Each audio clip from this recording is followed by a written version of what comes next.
Assalamualaikum warahmatullahi wabarakatuh. Waalaikumsalam warahmatullahi wabarakatuh. Assalatu wassalamu ala asyrofil anbiya'i wal mursalin wa ala alihi washabihi ajmain. Rabbi sholli sholli wa yassir amri wa hlul 'uqdatam min lisani yafqahu qawli.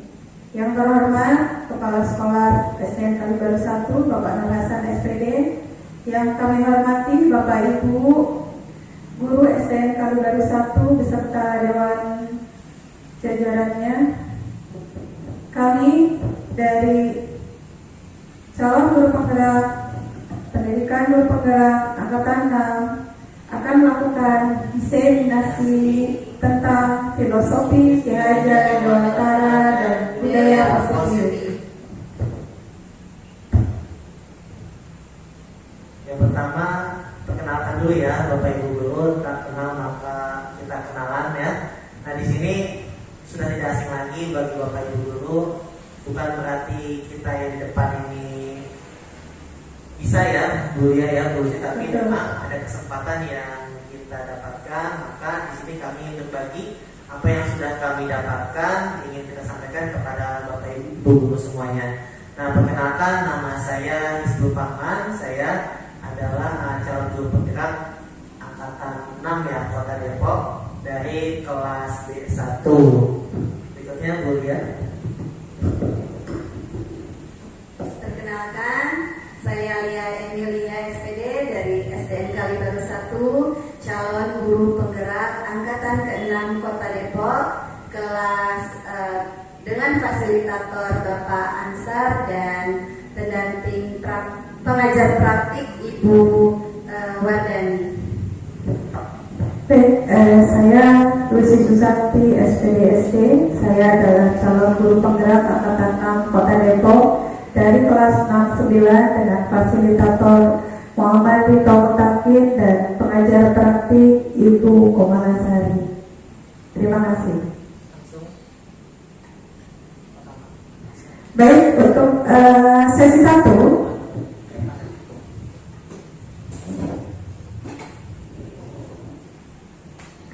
baik, Bapak Ibu Guru hebat, untuk sesi 1 saya akan memaparkan filosofi pendidikan Ki Hajar Dewantara.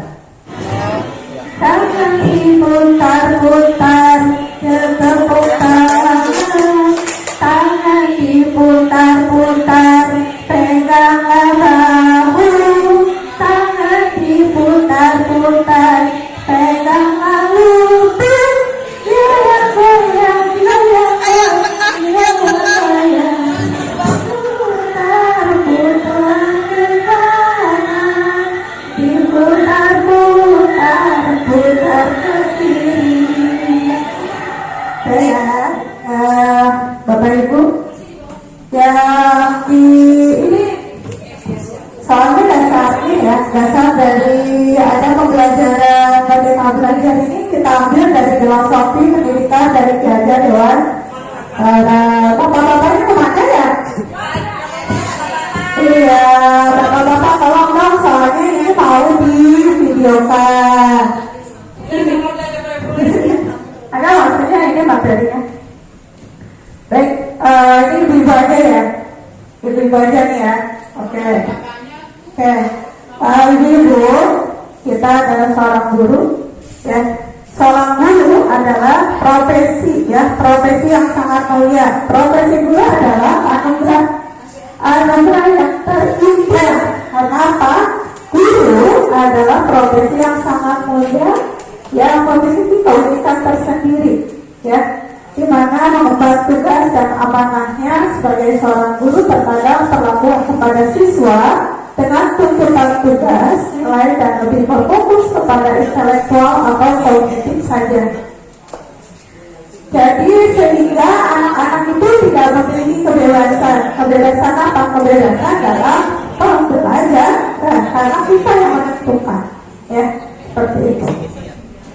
Dengan segala pola pembelajaran yang membuat mereka kadang tidak berkembang atau bahkan tertekan. Berangkat dari adanya filosofi pendidikan Ki Hajar Dewantara di sini. Siapa sih Ki Hajar Dewantara? Ki Hajar Dewantara adalah nama aslinya Raden Mas Wandi Suryaningrat. Ya, beliau terkenal dengan nama Ki Raja Dewantoro. Lahir di Yogyakarta 2 Mei 1889. Beliau adalah tokoh pendidikan yang mendirikan sekolah taman siswa. Ya, dan beliau adalah salah satu tokoh pejuang dalam pendidikan dan merupakan bapak pendidikan nasional.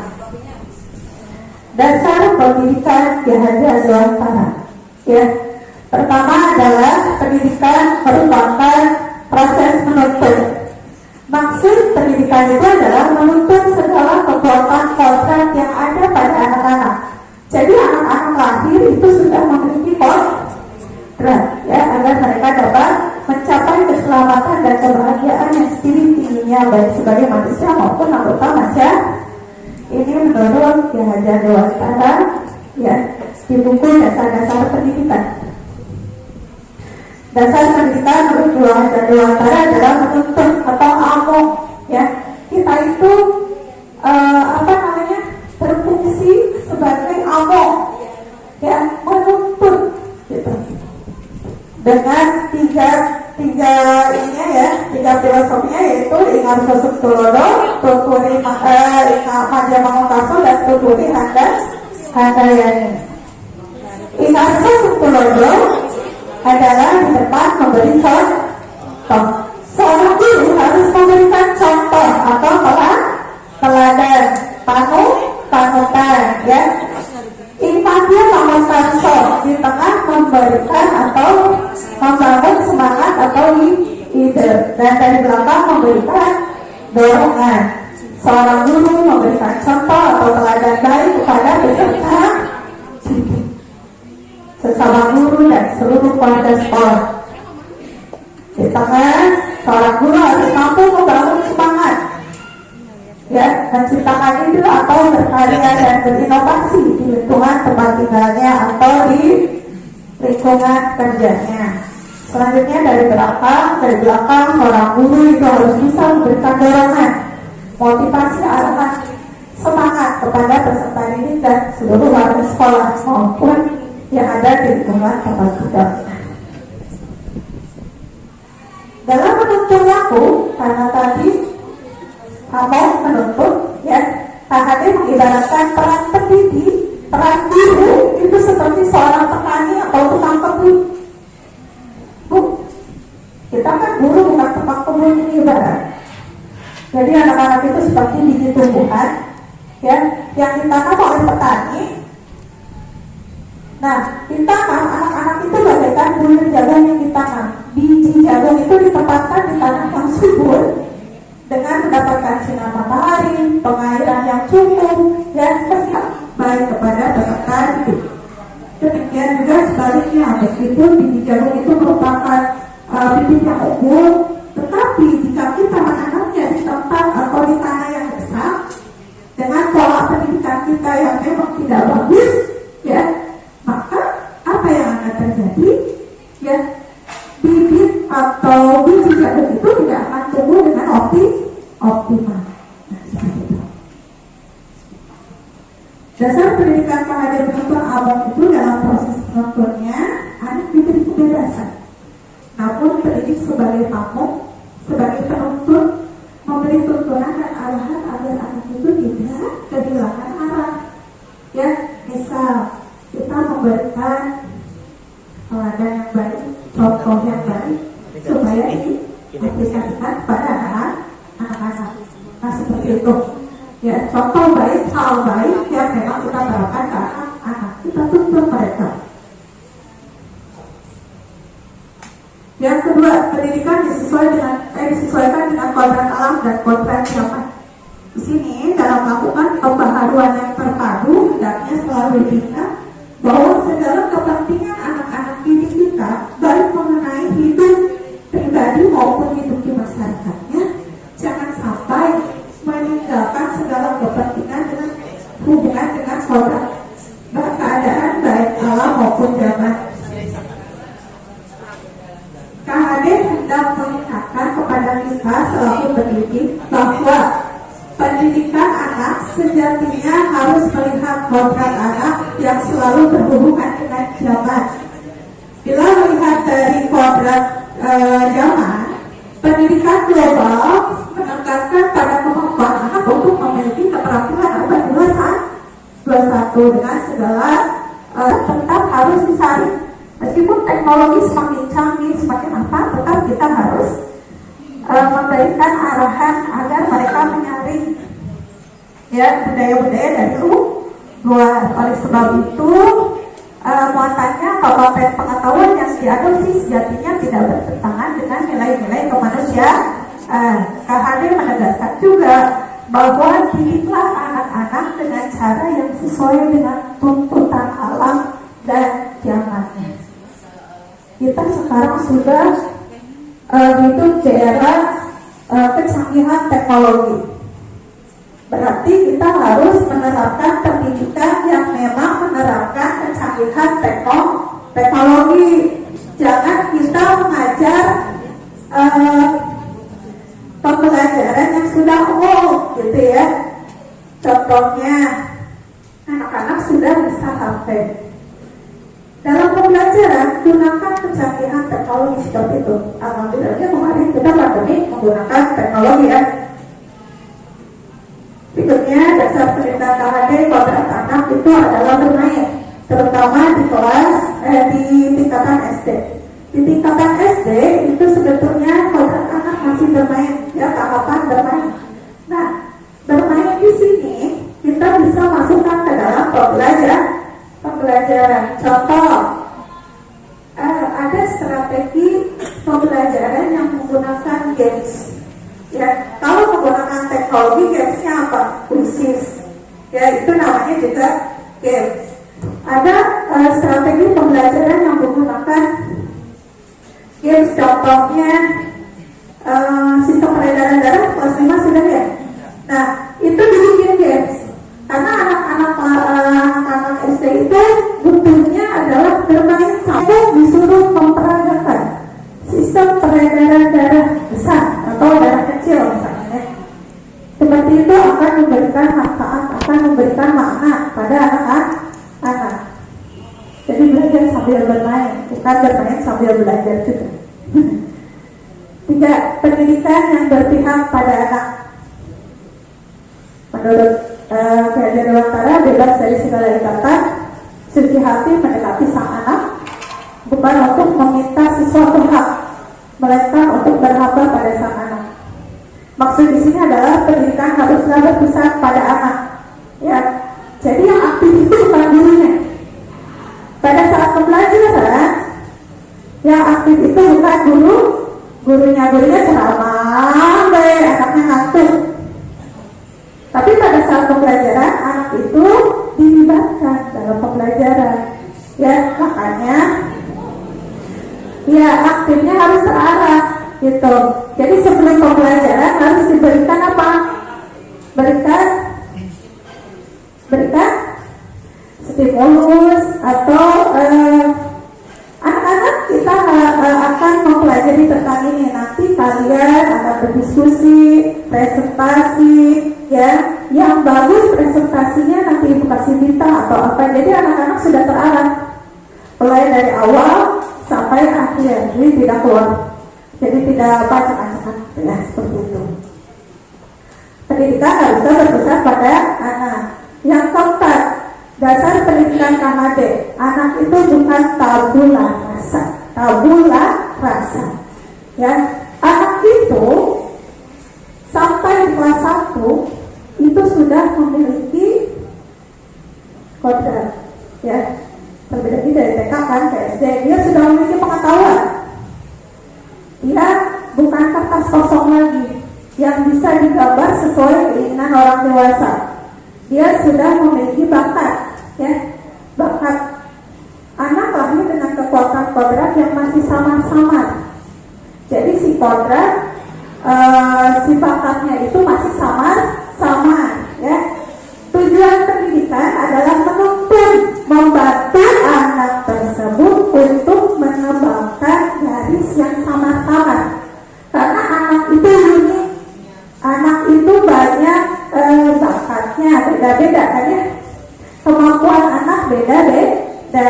Tujuan tujuan pendidikan menurut Ki Hajar Dewantara kita menebalkan ya bakatnya, kemampuannya.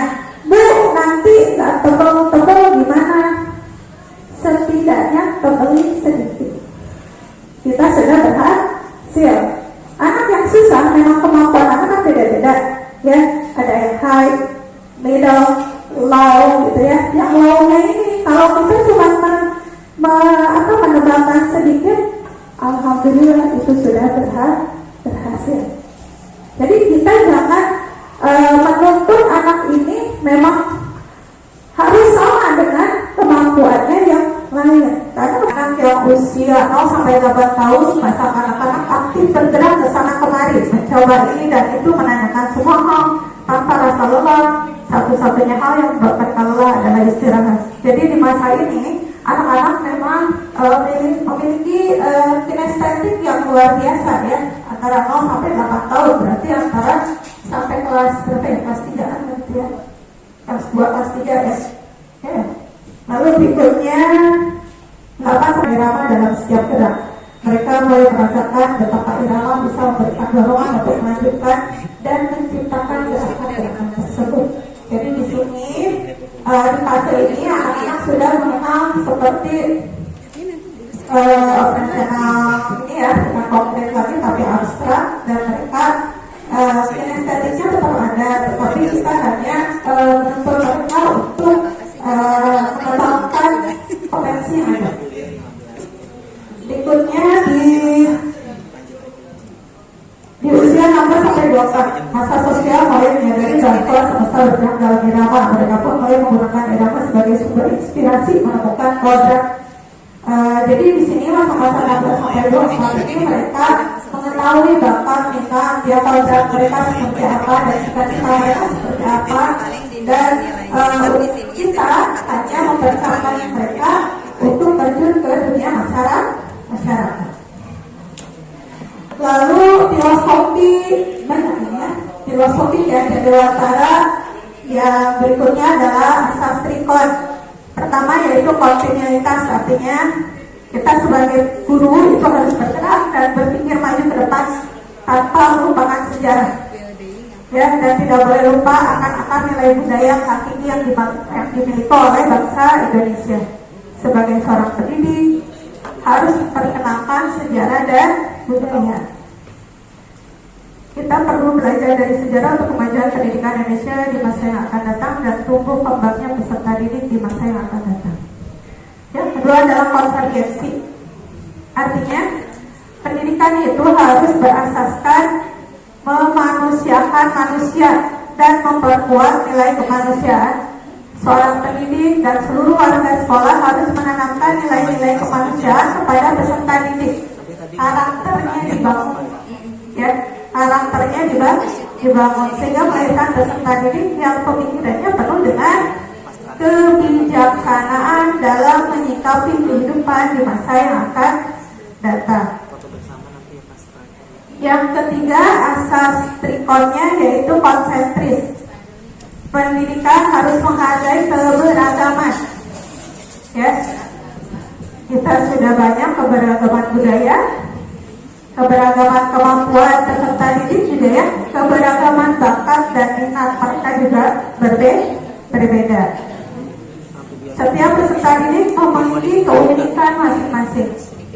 Setiap peserta didik memiliki potensi yang mereka bawa sejak lahir.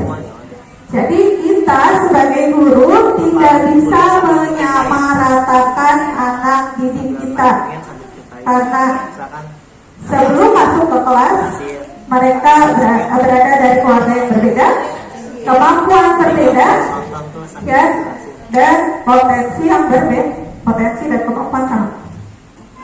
Seorang pendidik dan seluruh warga sekolah harus mampu mengidentifikasi dan membaca keunikan dan potensi tersebut sehingga murid dapat merasakan konsep merdeka belajar. Ya, maksud merdeka belajar di sini bukan anak-anak merdeka mau belajar mau tidak, ya, tapi anak-anak diberikan kebebasan, ya, kebebasan berekspresi. mengeluarkan pendapat, mengeluarkan pemikiran ya sesuai dengan kemampuan masing-masing. Berikutnya, konsep pemikiran selanjutnya adalah dalam melakukan prinsip perubahan adalah budi pekerti. Ya, karakter tadi juga masuk ya. Budi itu mencakup cipta, rasa, dan karsa. Diharapkan peserta didik untuk memfungsikan akal dan pikirannya, memiliki mimpi, harapan, dan cita-cita. Jadi kita sebagai guru harus menuntun mereka menuju kepada arah cita-cita yang diinginkan oleh anak-anak ya. Berpikir untuk selalu berbuat yang terbaik. Lalu dalam mengolah rasa atau perasaan, dalam mengolah karsa, memperkuat semangat atau kemauan. Diharapkan pada peserta ini selalu memiliki semangat juang dalam belajar. Bu, ada anak saya yang motivasi belajarnya kurang atau tidak ada. Itu diidentifikasi dulu latar belakang. Oke, selanjutnya pekerti atau tenaga dengan olahraga. Ya, jadi kita selain mengembangkan mereka dengan budi pekerti, dengan budi cipta rasa dan karsa, juga dengan raga pekertinya. Ya, itu dengan olahraga untuk memperkuat jasmani sehingga peserta didik dalam mengikuti pembelajaran sudah siap lahir dan batin, sudah sehat, siap jasmani dan rohani. Gagasan-gagasan filosofis Ki Hajar Dewantara ini telah menjadi fondasi yang cukup kokoh dalam praktis pendidikan di Indonesia. Meskipun dalam pengimplementasiannya dewasa ini sering terinfiltrasi, ya, ada juga filosofi barat, ya, dirasakan filosofi dari Ki Hajar Dewantara itu tidak kalah bagusnya dengan filosofi dari barat. Munculnya degradasi nilai dalam masyarakat sebagai akumulasi proses pendidikan lebih mengedepankan transformasi knowledge. Knowledge itu apa? Pengetahuan daripada transformasi value. Ya, dalam sistem pendidikan adalah tempat persemaian benih-benih kebudayaan dalam masyarakat. KHD memiliki keyakinan bahwa untuk menciptakan manusia Indonesia yang beradab, maka pendidikan menjadi salah satu kunci utama untuk mencapainya. Mencapai apa? Mencapai manusia Indonesia yang beradab. Pendidikan dapat menjadi ruang berlatih dan tumbuh nilai-nilai kemanusiaan yang dapat diteruskan atau diwariskan.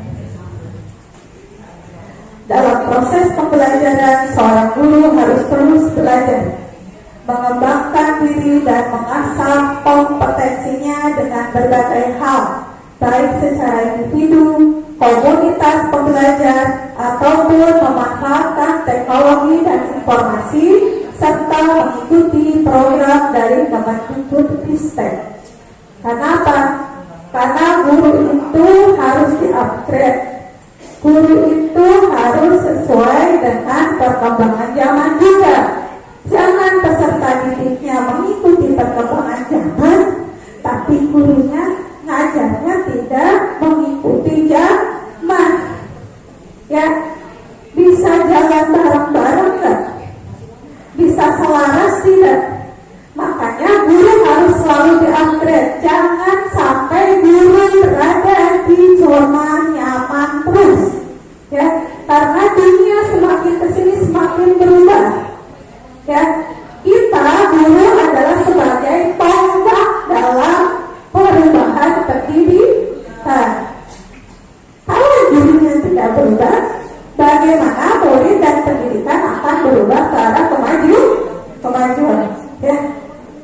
Untuk itu, di sini, marilah kita mengembangkan dan mengimplementasikan pembelajaran yang berpusat kepada murid, bukan yang aktif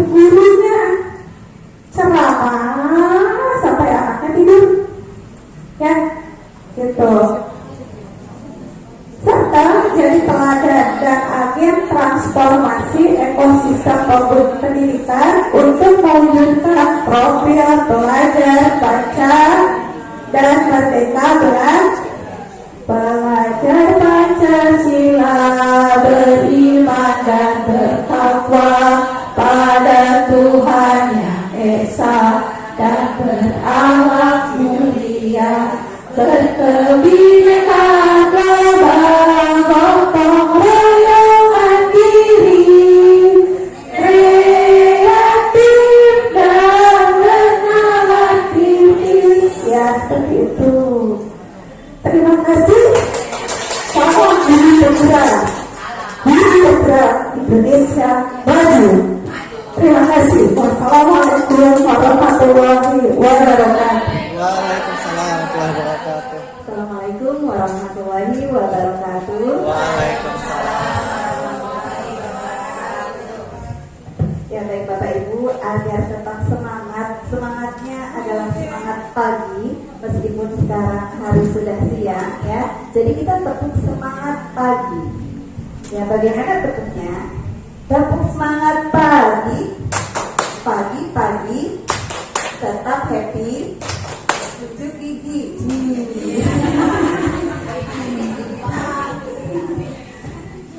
Ada yang lewat semangat pagi, diulang ya Bapak Ibu. Tepuk semangat pagi, semangat pagi, tujuh gigi. Terima kasih Bapak Ibu semua yang sangat luar biasa.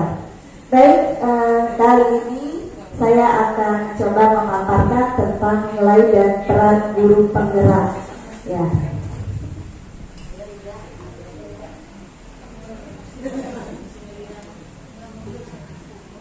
Berdasarkan Undang-Undang RI Nomor 20 Tahun 2003 menjelaskan bahwa pendidikan adalah usaha sadar dan terencana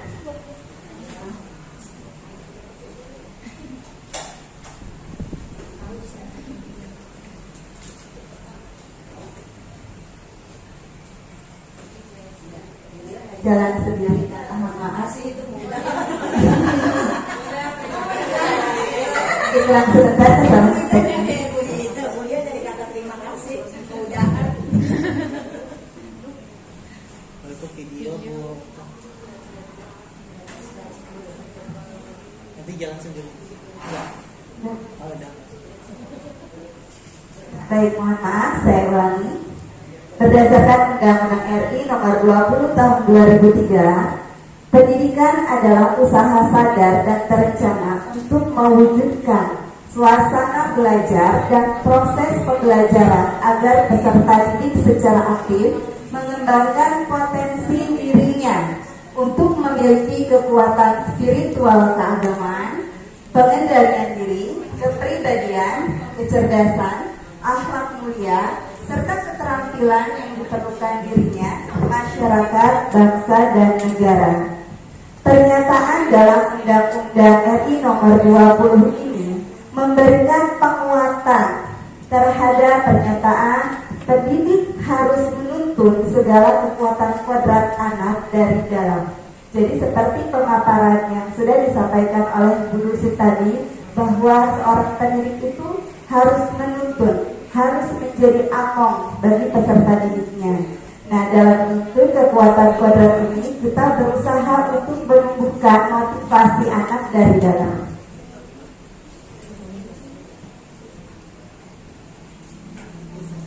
Hal ini juga diberikan penguatan atas teori determinasi diri atau self determination theory oleh Ryan and Deci tahun 2000 yang memaparkan bahwa pendidik perlu fokus dalam menyediakan suasana belajar dan proses pembelajaran yang memungkinkan anak menguatkan dan menumbuh kembangkan motivasi intrinsik mereka.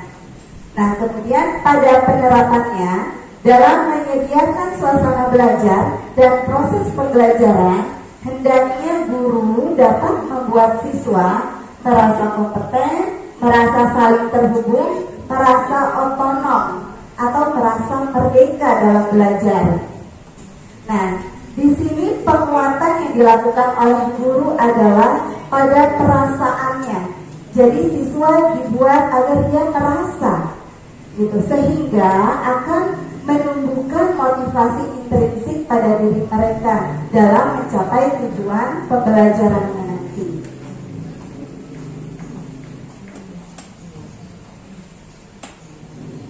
Tadi sudah dipaparkan bahwa menurut Ki Hajar Dewantara, tujuan pendidikan adalah untuk menuntut segala kodrat yang ada pada diri anak-anak agar mencapai keselamatan dan kebahagiaan yang setinggi-tingginya, baik untuk dirinya sebagai seorang manusia maupun dalam anggota masyarakat.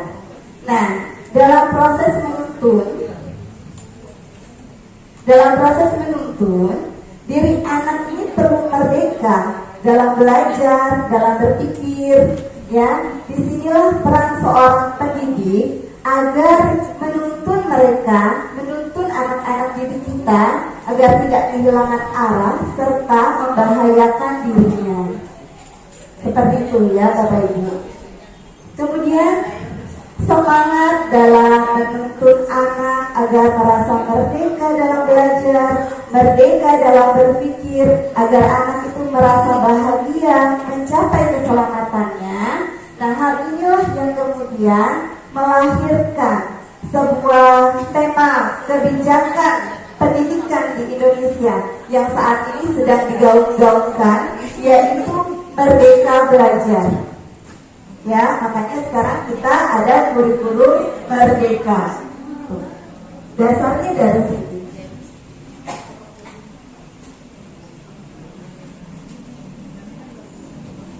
Ya, kemudian Merdeka Belajar ini juga ternyata dikuatkan oleh adanya tujuan pendidikan nasional dalam Undang-Undang RI Nomor 20 Tahun 2003 yang menyatakan bahwa pendidikan diselenggarakan agar setiap individu dapat menjadi manusia yang beriman dan bertakwa kepada Tuhan Yang Maha Esa, berakhlak mulia, sehat, berilmu, cakap, kreatif, mandiri, dan menjadi warga negara yang demokratis dan bertanggung jawab.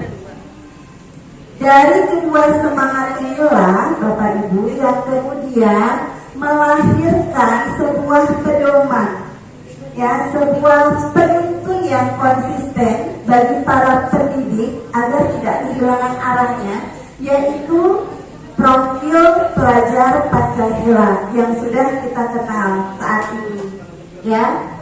Profil pelajar Pancasila ini adalah sebagai pedoman atau pegangan bagi pendidik untuk menumbuhkan semangat belajar pada anak-anak didik kita agar mereka itu bisa menjadi seorang pembelajar sepanjang hayat. Nah, kemudian diharapkan guru juga bisa membangun karakter anak-anak didik kita, ya, agar memiliki karakter yang sesuai dengan nilai-nilai Pancasila. Nah, profil pelajar Pancasila ini terdiri atas 6 dimensi yang sudah kita ketahui bersama. Ya, tadi sudah dinyanyikan lagunya oleh pemapar pertama Bu Lucy. Mungkin bisa biar semangat kita nyanyikan kembali ya Bapak Ibu. Saya minta semuanya berdiri. Kita nyanyi sama-sama lagu profil pelajar Pancasila.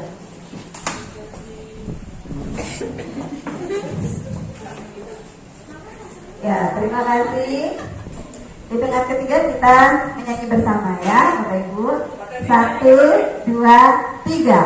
Pelajar Pancasila beriman dan bertakwa pada Tuhan Yang Esa dan berakhlak mulia, berkebinekaan global, gotong royong mandiri, kreatif dan bernalar kritis. Boleh sekali lagi lebih semangat. 1, 2, 3.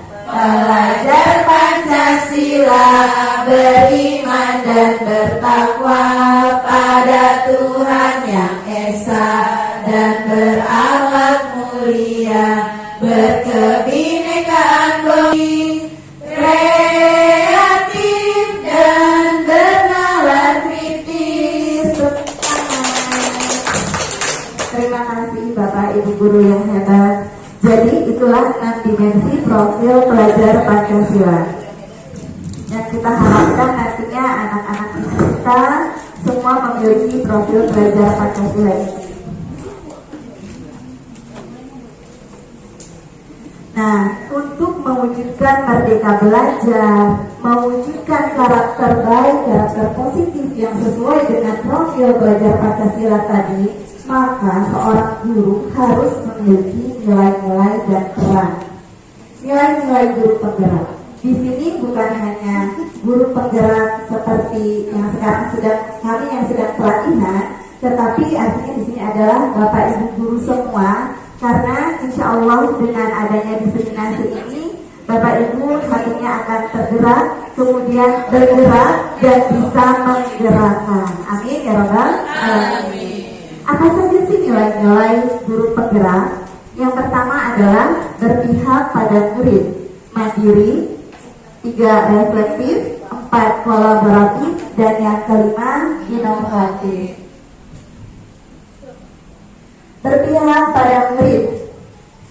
Guru harus selalu mengutamakan kepentingan murid. Segala keputusan yang diambil oleh seorang guru harus didasari oleh semangat memberdayakan dirinya sendiri serta memanfaatkan kekuatan atau aset yang ada untuk menyediakan suasana belajar dan proses pembelajaran yang positif serta berkualitas bagi murid. Nah, di sini guru harus menggeser kepentingan guru pribadi maupun kepentingan sekolah atau instansi menjadi kepentingan murid. Seperti itu. Jadi ada istilahnya, guru itu harus berhamba, dalam tanda kutip ya, berhamba pada anak. Selanjutnya mandiri. Nilai mandiri ini menggambarkan semangat untuk terus belajar sepanjang hayat. Guru yang mandiri termotivasi untuk mengembangkan dirinya tanpa harus menunggu adanya pelatihan yang ditugaskan dari sekolah, dari dinas, ataupun pihak lain. Jadi harus tergerak untuk mengikuti pelatihan itu dengan motivasi dari dalam diri sendiri, sehingga nanti menguasai dan nanti ahli dalam hal apapun yang dianggap perlu untuk melakukan perubahan yang berpihak kepada murid tentunya, ya. Yang ketiga adalah reflektif.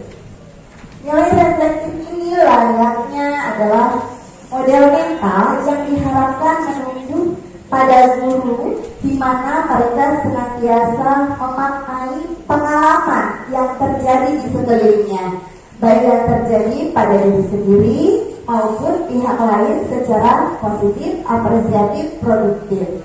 Nah, guru penggerak ini memanfaatkan pengalaman-pengalaman tersebut sebagai pembelajaran untuk menuntun dirinya, murid dan sesama dalam menangkap pembelajaran positif sehingga mampu menjalankan peran dari waktu ke waktu.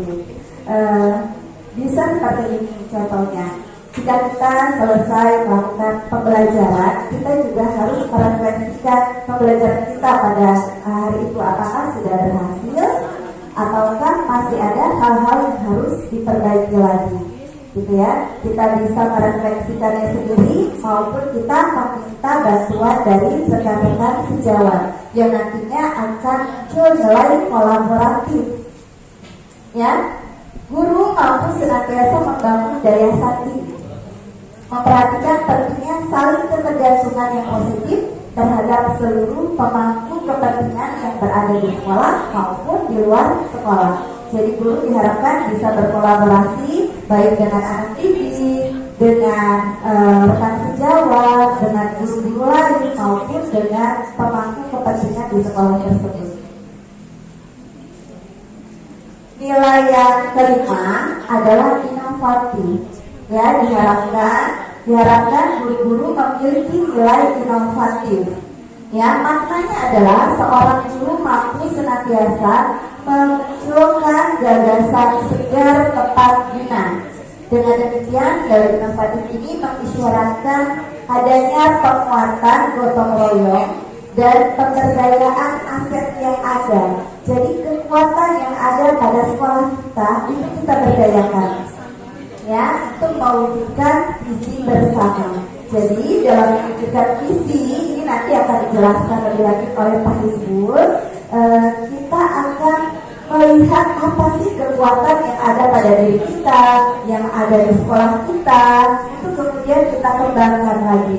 Jadi jangan melihat dari kekurangan, akan tetapi dari kekuatan atau aset yang ada pada sekolah kita. Nah, tadi setelah guru memiliki nilai-nilai, ya, dalam mencapai tujuan tersebut, ya, tujuan pendidikan nasional, guru juga harus memiliki peran. Peran apa saja yang harus dimiliki oleh seorang guru penggerak? Ada 5. Yang pertama adalah menjadi pemimpin pembelajaran. 2. Menjadi coach bagi guru lain. 3. Mendorong kolaborasi. 4. Mewujudkan kepemimpinan murid. 5. Menggerakkan komunitas praktisi.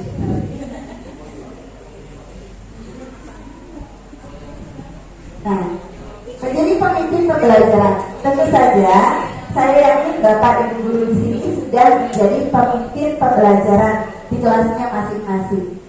Menjadi pemimpin yang menaruh perhatian penuh pada komponen pembelajaran seperti kurikulum, baik intra, ekstra, kurikuler, proses belajar mengajar, refleksi, asesmen, kemudian ada pengembangan guru, pemberdayaan, pelibatan komunitas, yang semuanya ini kemudian mendorong terwujudnya learning dalam ekosistem pendidikan di sekolah.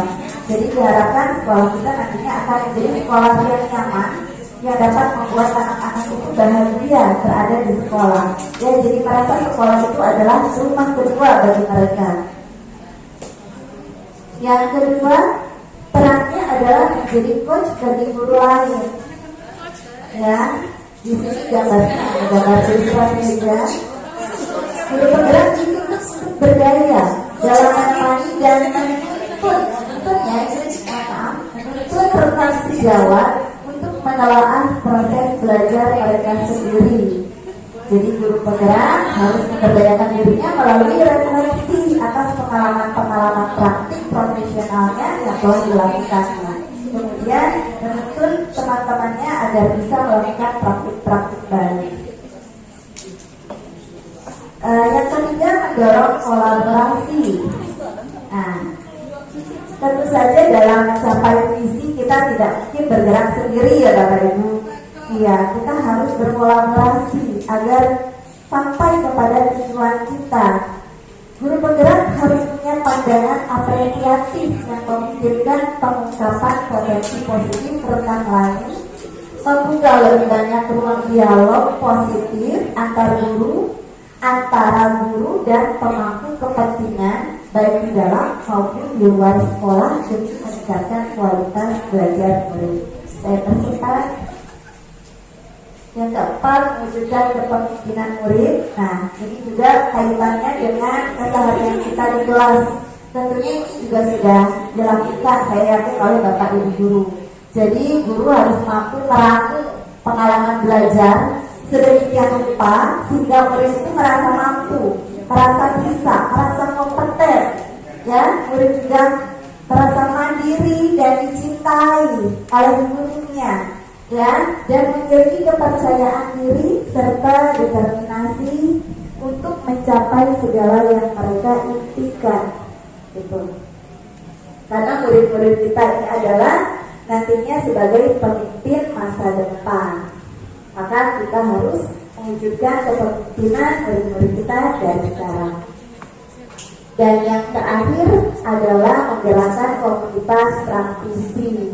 Jadi guru penggerak harus menemukan budaya belajar kolaboratif atau komunitas belajar profesional bersama para rekan guru di sekolah maupun di wilayahnya. Salah satu contoh kegiatannya adalah lesson study Ya, plan, merencanakan, do, melakukan, see, melihat.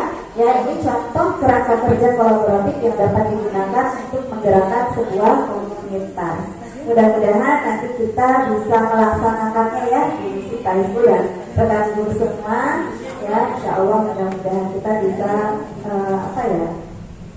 ini memprogramkan kegiatan research tadi. Kurang lebihnya demikian Bapak Ibu tentang nilai dan peran guru penggerak. Untuk pembahasan selanjutnya akan dilanjutkan oleh rekan kami dan saya kembalikan lagi kepada MC. Terima kasih.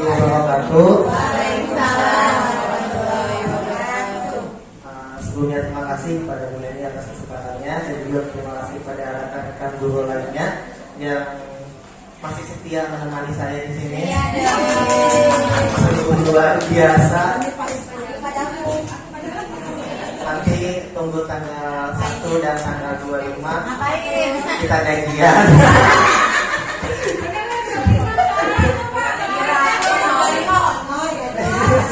Iya, tanggal 5 nonton satu dia. Nah, kita lanjutkan lagi. Nah, di sini langsung saja. Di sini tadi saya sebagian tentang visi seorang guru penggerak. Nah, visi di sini bahwa kita sebagai seorang guru harus memiliki visi. Jadi maksud guru penggerak ini bukan berarti kita nih, saya Buli atau Bu Lucy yang sedang melaksanakan pendidikan, tapi visi guru penggerak ini bahwa kita sebagai guru harus sudah mulai bergerak untuk melakukan suatu perubahan yang positif. Yang lama kelalaian kita, kekurangan kita, atau sebagainya gitu kan, kita tinggalkan dan kita maju ke depan untuk memperbaikinya bersama-sama. Karena kita nggak bisa menyelesaikan suatu permasalahan dengan sendiri, tapi kita bisa melakukannya dengan cara kolaboratif, gitu ya. Ternyata kan ya ada nilainya itu kolaboratif. Nah, di sini tak kenal maka tak sayang, dan pasti udah kenal sama saya. Yang pasti udah sayang sama saya. Ya, pasti ada bangkel. Ya, it's really intermezzo ya, karena saya juga udah capek. Jadi ada hikmahnya kita sambil ketawa-ketawa aja. Ya. Kurang ekstrim Pak. Iya. Nah, di sini apa sih tentang visi? Saya nggak bikin slide yang ada aja saya tampilkan. Ya. Nah, di sini apa sih visi itu? Visi itu bagaikan membayangkan sebuah lukisan.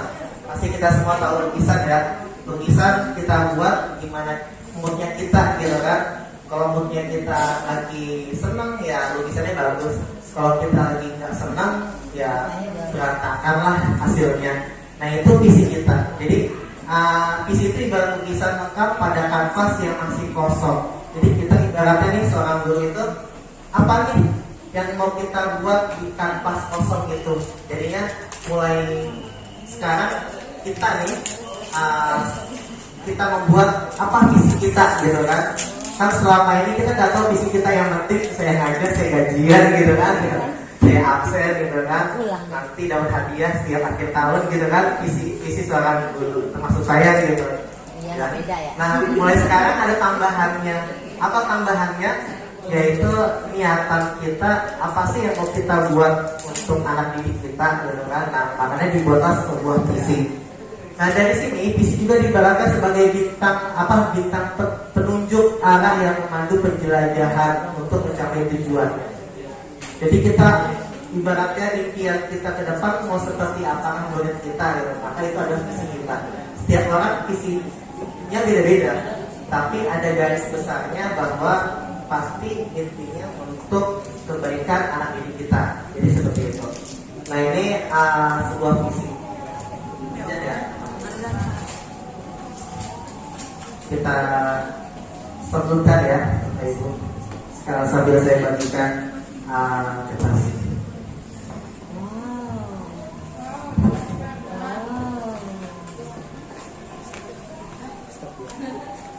Ini tidak sama Nah, di sini ada gambaran tentang imajinasi saya tentang apa sih impian murid saya yang bakal saya inginin.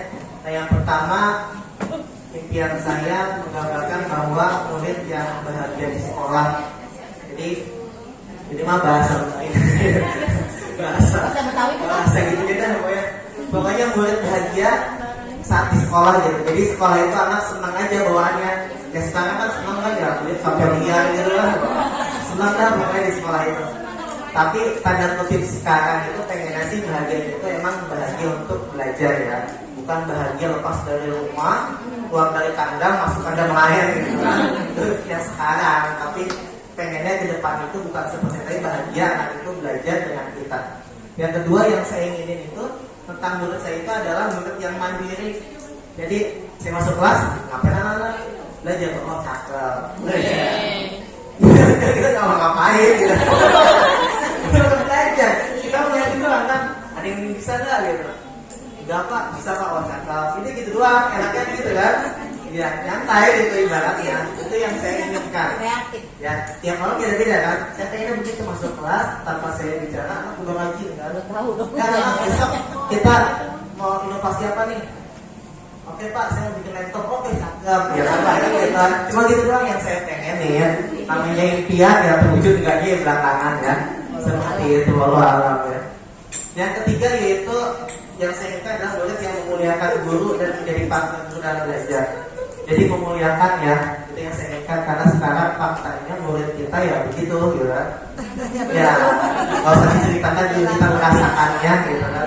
Tapi yang saya pengenkan murid yang memuliakan bukan berarti berlebihan gitu kan. Saat ada guru ya minimal ada makanan di depan gitu kan. Kayak zaman dulu begitu kan ya. Guru datang tuh waktu zaman kita SMP SMA, waktu ada makanan, ada gorengan, ada minuman teh gitu kan. Bukan guru yang nyeduh tapi murid yang nyeduh kan. Kita memuliakan ya. Jadi seperti itu yang diinginkan. Tapi bukan itunya doang gitu, bukan itunya doang yang dipengenin. Tapi bisa ada guru itu hormat, terus senang dengan kita, dan bukan dengan gurunya sendiri, tapi dengan semua guru yang ada di sekolah. Itu ngeliat dulu, wah pengen berebutan salaman gitu, sampai pegang kita, ayo cepat gitu kan, rasanya, siapa lagi gitu kan. Oh iya gitu. Jadi di mana aja kan sekarang faktanya kan kita nggak dimuliakan ya. Ada guru lewat gitu kan di luar wilayah sekolah malah dicuekin gitu kan. Mentang-mentang udah lulus bukan nggak kenal. Berarti kan kita sebagai guru nggak dimuliakan. Kalau kita pernah ngajarin dia. Tapi yang saya inginkan murid kita ke depannya itu memuliakan kita dan jadi partner dalam belajar. Jadi partner itu kita nggak direpotkan, tapi sama-sama kita belajar apa yuk. Pak, besok kita belajarnya gitu aja Pak, kita berhitung Pak. Gimana berhitungnya? Jadi teman ngobrol tapi sambil belajar. Itu yang saya inginkan. Lalu ada lagi murid yang peduli. Nah ini impian juga bahwa murid yang peduli dengan temennya. Jadi nggak cuek. Teman gak punya duit gak jajan, ini aku punya gitu kan. Bagi ya. Teman gak bisa baca sini sama saya ajarin. Dan pengennya sih kayak gitu namanya impian. Pastikan kita punya impian-impian murid kita ya. Nah terus berikutnya murid yang senantiasa memiliki jiwa religius. Pasti pengen murid kita itu beriman dan bertakwa ya, supaya apa yang kita tanamkan, apa yang kita berikan kepada anak didik kita itu ada bekasnya dan bakal membawa keselamatan buat diri kita ya. Jadi kita itu pengennya hal kecil yang kita berikan itu bermakna bagi dia dan itu dapat menolong kita gitu kan. Yang pasti di dunia pengen juga ditolong, apalagi di akhirat nanti gitu kan. Makanya kita tekankan kebaikan, kita ingatkan dia untuk ibadah gitu kan, berbuat baik. Nanti pada hasilnya ternyata banyak murid kita. Jadi bukan 1-2 murid kita, tapi kita pengen semua murid kita itu ternyata menghasilkan kebaikan ya. Jadi ibaratnya nanti kita di akhirat bukannya kita yang minta tolong, tapi mereka berebut mau nolong kita. Kan pengennya seperti itu. Ya, makanya setiap belajar kita harus menanamkan nilai religius. Yang berikutnya yaitu murid yang menjunjung kearifan budaya. Nah budaya di sini budaya yang tidak bertentangan dengan akidah pastinya ya. Budaya kayak berpakaian adat ya, nggak apa berpakaian adat, tapi berpakaian adatnya yang tidak melanggar norma agama. Kan banyak yang pakai pakaian adat yang masih menutup aurat gitu kan. Tapi enggak mentang-mentang berpakaian adat dia bebas berpakaian adat, nggak pakai kerudung gitu kan. Tadinya pakai kerudung terus pakaian adat malah dilepas, transparan, ketat gitu kan, udah sempit dipakai gitu. Nah itu dia bukannya seperti itu, tapi pakaian adat yang tetap dengan syariat gitu kan. Iya. Terus murid yang di kalian dan wawasan global. Kalian itu kita pengen tuh murid kita lebih maju dari kita, bukan jadi saingan buat kita, tapi mereka itu lebih maju, tapi buat kebaikan buat mereka dan teman-temannya gitu. Bukan kan ada sekarang itu anak lebih maju, guru kerepotan gitu kan. Bahkan lebih parah lagi, gurunya nggak tahu gitu kan ya. Ya gitu doang nggak tahu gitu ya, jadul dulunya. Nah itu yang faktanya sekarang. Nah ini imajinasi tentang yang saya inginkan. Nah dari impian ini gitu kan yang saya inginkan, nah apa saja bagian-bagiannya gitu kan. Yang pertama tadi saya menginginkan murid yang memiliki karakter berbudi luhur, beriman dan bertakwa. Kan jadi ngapain aja di situ ada yang berikan kebaikan kepada orang lain. Terus apa lagi? Saya percaya bahwa murid adalah sebagai makhluk yang Allah ciptakan ya. Jadi dia memiliki karakter yang berbeda-beda, kita tahu. Jadi nggak bisa kita samain tuh. Semua murid kita harus A semua. Dan itu yang saya rasakan dan luar biasa. Jadi pas pengalaman tahun ini yang luar biasa menurut saya, ternyata beda-beda ya. Dan akhirnya sudah mulai berubah tuh ya. Ternyata yang ada yang aktif dan yang saya rasakan menurut saya itu ternyata unik gitu kan. Tadinya sebulan lalu terus ini kesel gitu kan bahwa menurut saya itu, sekarang saya jadi resep gitu kan. Emang yang ngocol ya udah saya bahannya saya bully ya. Saya jadi bahan apa? Bahan bumuan buat yang lain, tapi dia ini cuek aja kan gitu. Yang penting kita nggak bully fisiknya gitu kan. Dan sekali itu jadi keunikan mereka kita bisa manfaatkan untuk kebaikannya dan teman-teman sekelasnya. Nah ini adalah tentang kepercayaan tentang murid-murid yang saya dapatkan. Lalu yang di akhir saya dan guru lain di sekolah saya paham bahwa guru merupakan fasilitator. Jadi kita itu sebagai fasilitator untuk memberikan murid kita itu memfasilitasi ya. Murid kita mau apa nih kita sediakan. Cuma tadi terbentur dengan banyak hal, sarana dan prasarana, orang tua yang setuju gitu kan dengan apa yang kita lakukan, tapi tidak menutup kemungkinan jangan sampai kita menyerah. Hal kecil kita harus lakukan gitu kan. Apa yang bisa kita lakukan yang kita kerjain walaupun kadang modal sendiri gitu kan ya. Ada anak yang nggak mau beli apa kita modalin, kita siapin ya, itu bagian dari perjuangan kita kan. Kita pengen yang terbaik ya, ada modal, tapi kalau bisa jangan modal banyak gitu kan. Itu yang begini ya. Jadi kami itu pengennya kan yang ideal itu kan guru orang tua mendukung gitu kan, sekolah mendukung, kita mendukung, anak mendukung, semuanya mendukung gitu kan. Orang tua finansial dan pemantauannya, sekolah dengan fasilitasnya gitu kan, guru dengan kemampuannya gitu, dan siswa dengan kesiapan dia belajar gitu. Nah itu semuanya kalau 4 hal itu berkaitan, maka pendidikan itu berjalan semuanya. Dan tinggal hasilnya kan masyarakat yang mengalami perubahan. Nah dari semua itu, dari imajinasi, dari impian dan sebagainya, maka tercetuslah sebuah visi. Nah ini adalah visi yang saya buat, yaitu mewujudkan murid yang bermakna. Jadi bermakna itu beriman, bertakwa, mandiri dan kreatif, dan bernalar kritis, serta berbudaya gotong royong. Ya, nah visi ini bisa kita ambil dari T5 atau dari pengembangan T5 gitu. Misalkan di sini beriman dan bertakwa bisa kita ganti jadi berakhlak gitu kan. Jadi pengembangan mandiri kita ganti menjadi kreatif gitu kan. Bisa masih nyambung sih ya, maksudnya berinovasi dan sebagainya. Terus kreatif, misalkan bisa berwawasan global dan sebagainya. Misalkan nanti visi kita itu kita kaitkan dengan P5 atau pengembangan dari P5 itu. Nah, itu adalah visi yang kita buat.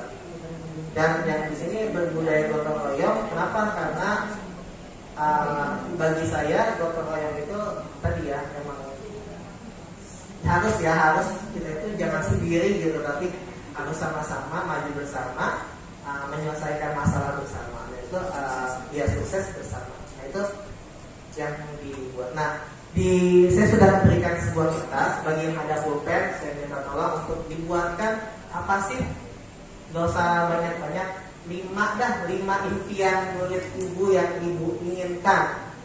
Bisa ditulis yang ada pulpen 5 aja. Kalau lebih ya nggak apa-apa, saya kasih waktu 2 menit biar cepat. Pokoknya ibu yang ingin sama ibu pengen muridnya seperti apa, ya saya ingin murid saya apa, saya ingin ke depannya, nggak usah pakai gambar lamaan. Tulis aja keinginan ya murid bapak ibu, pengen murid bapak ibu itu ke depannya seperti apa ya, walaupun faktanya ya ini nggak mungkin ya. Ya pokoknya tulis aja, namanya impian kan, siapa tahu aja ada 1-2 nah ya, jadi bisa ditulis ya. Mau nyontek ya? Ada yang mirip ya nggak masalah, mirip juga ya. Nah itu impian yang diberikan ya, yang bakal kita ingin. Pakai judul Kak? Nggak usah, boleh tulis aja impian, boleh jadi impian dan impian. Masa panjang Ya. Saya ingin nulis apa ya? Saya ingin nulis saya apa? Nah untuk visi misinya itu mah buat PR aja masing-masing, tapi dari impian itu dihasilkan sebuah visi misi. Karena visi misi nggak akan bisa terwujud kalau nggak ada impiannya, gitu kan?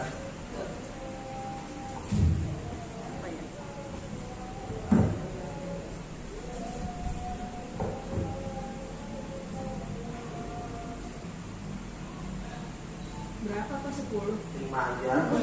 Ya, lamaan.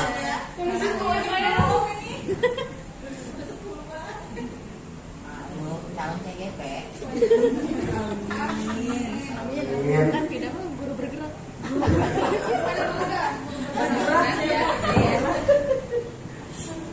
Belum mau kerakan ya?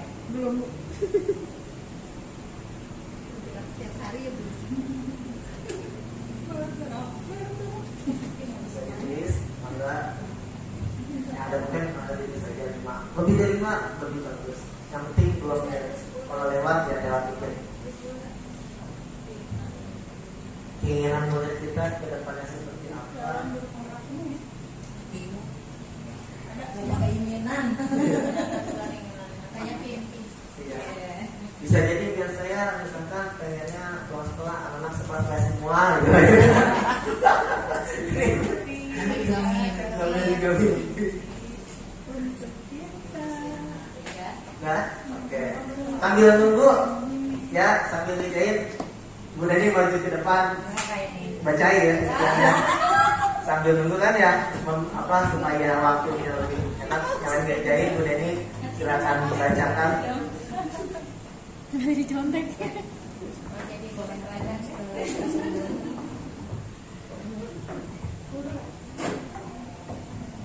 Terima kasih Pak Guru atas kesempatannya. Saya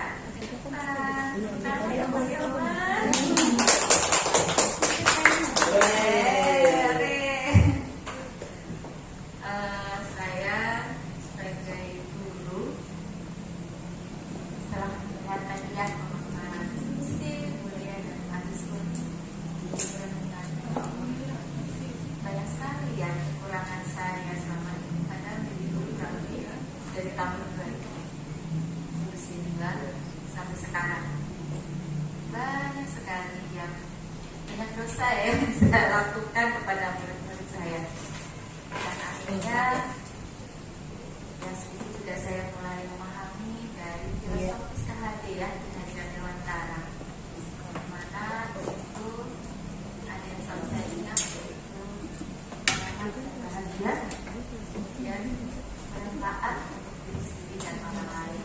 Nah, tentunya ya dua itu saling itu sih tujuannya. Makanya saya ingin di sini, saya ingin murid saya selalu bersenyum bulan. Tema impian untuk muridku, ya saya ingin muridku menjadi orang yang bahagia, bahagia lahir dan batin, dunia dan akhirat. Amin. Tentunya untuk menuju bahagia lahir batin dunia akhirat, saya ingin murid saya berakhlak mulia.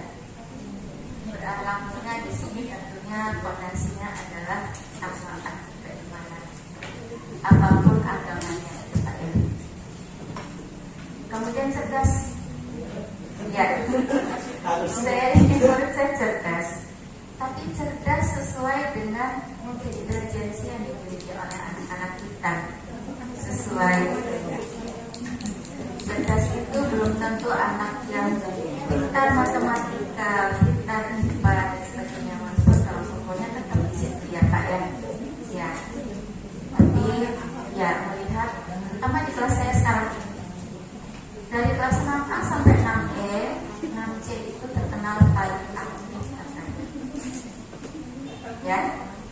Ya. Dengan berbagai cara, dengan potensi saya yang seperti ini, penuh keterbatasan, suara juga gak terdengar sampai belakang gitu ya, dapat anak luar biasa. Kemudian saya coba strategi A, B, C dan banyak, udah lebih dari Z, nggak ada grup lagi ya, nggak ada ya. Suatu saat Pak saya menemukan saya beri sebuah kegiatan, yaitu menghias kelas, membuat pola sampai akhirnya berkreasi, menempelkan itu sangat cepat. Oh ternyata anak ini bakatnya di sini, motorik ya, lebih ke motorik. Sampai akhirnya pola yang cuma lingkaran, Bu boleh nggak saya buat begini? Jadi capung, iya dicapung. Pola yang cuma lonjong jadi bunga matahari dan sebagainya.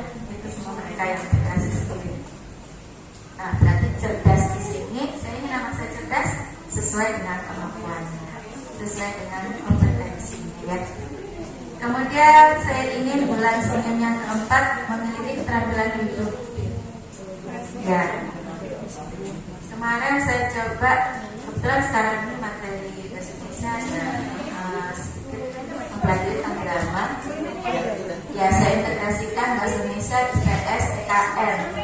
Saya suruh membuat teks drama. Mereka yang jadi penulis skenario-nya, mereka yang jadi sutradaranya, mereka yang jadi aktris aktornya. Dan alhamdulillah luar biasa.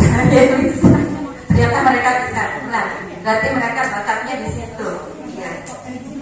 Iya. Kemudian yang terakhir, menjadi insan yang bermanfaat untuk dirinya dan sekitarnya, orang lain dan alam sekitarnya. Jadi serta ya mudah-mudahan banyak sih yang lain. Ya. Terima kasih. Assalamualaikum warahmatullahi wabarakatuh.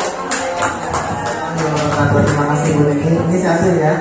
Nah ini tadi dari Bu Neni sudah lumayan banyak ya.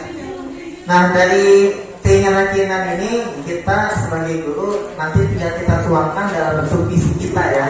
Visi kita nanti bisa dimulai dari apa nih yang kita inginkan untuk murid-murid kita gitu kan ke depannya. Diambil dari kata-kata biasanya mewujudkan, menerapkan gitu kan. Jadi ada kata apa kata-katanya, kata jawab personalnya, menerapkan, menjadikan, mewujudkan. Jadi depannya kayak gitu ya. Bisa kita tulis nanti visinya di masing-masing.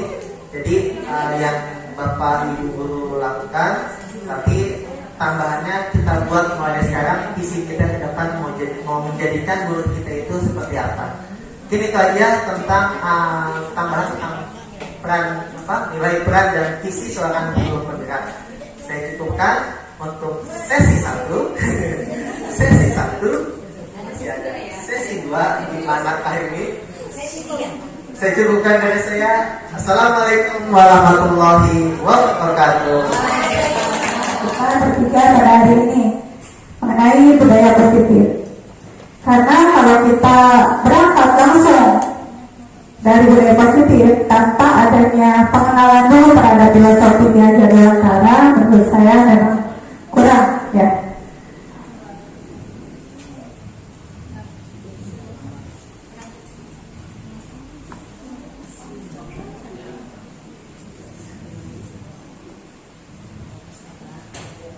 Yang tadi lagi kali ya proses di apa tidak berkasih kontrol apa sih?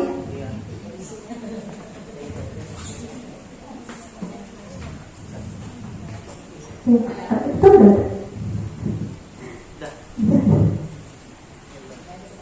Udah.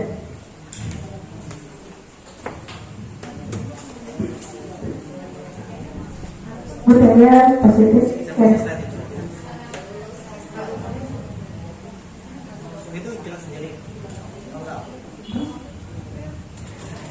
Oke, sebelum ke budaya positif, ini ada pertanyaan proaktif ya untuk kita semua. Apakah kita setuju? Ya, di sini ada 3 pertanyaan. Ya, untuk menerapkan kedisiplinan, ya, kedisiplinan di dalam aplikasi ya di sekolah kita. Apakah Bapak Ibu setuju? 1, itu hukuman dapat mendisiplinkan anak. Kalau kita menghukum anak, apakah kita akan disiplin seterusnya? Yang kedua, pemberian hukuman dengan hal positif seperti membaca atau membersihkan halaman sekolah, atau berlari keliling lapangan, atau menghalang bendera, ya, dapat meningkatkan disiplin anak.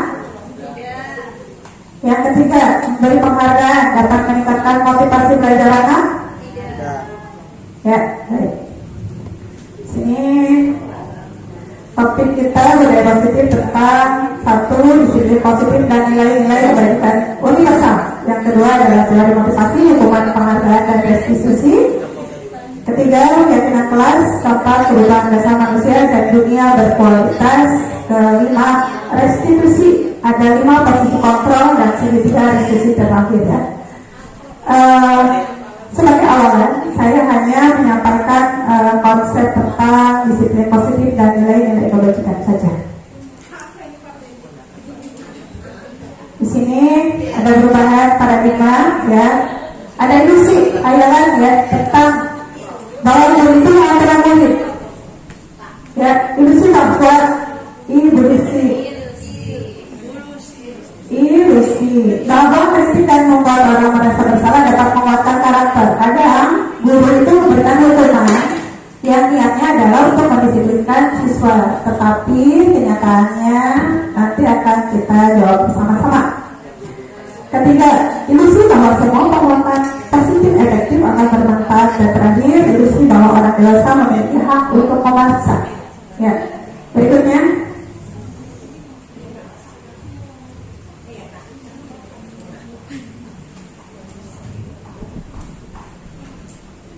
Berikutnya adalah di sini ya, teori disiplin positif. Di sini saya gambarkan apakah makna disiplin.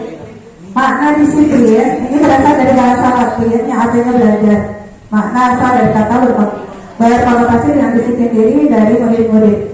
Disiplin diri membuat orang menggali potensinya menuju sebuah tujuan dan nilai-nilai. Namun dalam budaya kita, makna kata disiplin telah berubah menjadi sesuatu yang dilakukan seorang pada orang lain untuk mendapatkan kepatuhan. Kecenderungan umum adalah menghubungkan kata disiplin dengan ketidaknyaman, bukan dengan apa yang kita hargai atau pencapaian suatu tujuan mulia. Menurut Ki Hajar Dewantara mereka, artinya tidak hanya terlepas dari perintah, akan tetapi juga cakap buat pemerintah diri sendiri. Di sini inti dari budaya positif. Budaya positif di sini ya, nilai-nilai kebaikan universal. Nilai-nilai kebaikan adalah sifat-sifat positif manusia yang merupakan tujuan mulia yang dicapai setiap individu. Nilai-nilai tersebut bersifat universal dan lintas bahasa. Pertama, setiap perilaku atau perbuatan pasti memiliki satu tujuan. Ini adalah teori dari William Glasser. Dengan mengaitkan nilai kebaikan yang diyakini seorang, maka motivasi prinsip akan terbangun. Nilai-nilai kebaikan yang ingin dicapai oleh setiap anak Indonesia terkenal dengan profil belajar baca ya itu ada berapa profil belajar baca ada. Nah,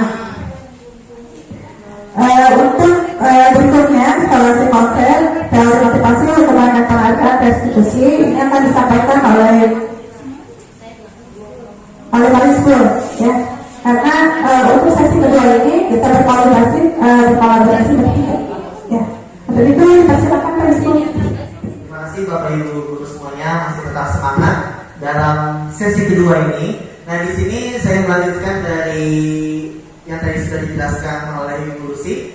Di sini saya berbagi tentang eksplorasi konsep pembelajaran teori motivasi, hukuman dan penghargaan serta restitusi secara umum saja. Nah, Bapak Ibu semuanya, apa sih tentang teori motivasi? Nah, di sini ada gambaran singkatnya bahwa dalam motivasi itu dalam perilaku manusia yang pertama, satu, untuk menghindari ketidaknyamanan atau hukuman. Ya, jadi motivasi itu yang pertama yaitu untuk menghindari ketidaknyamanan atau hukuman. Ini adalah motivasi eksternal. Jadi seperti misalkan anak murid kita misalkan bagi yang berseragam lengkap maka boleh mengikuti upacara. Tapi bagi yang tidak berseragam lengkap maka nanti akan dihukum. Nah, itu bagian dari motivasi eksternal, karena bisa jadi anak-anak bukan karena dia paham, tapi jadi karena dia takut dihukum. Nah, itu adalah motivasi eksternal. Lalu apalagi? Nah, ada lagi motivasi eksternal itu yaitu untuk mendapatkan imbalan dari orang lain.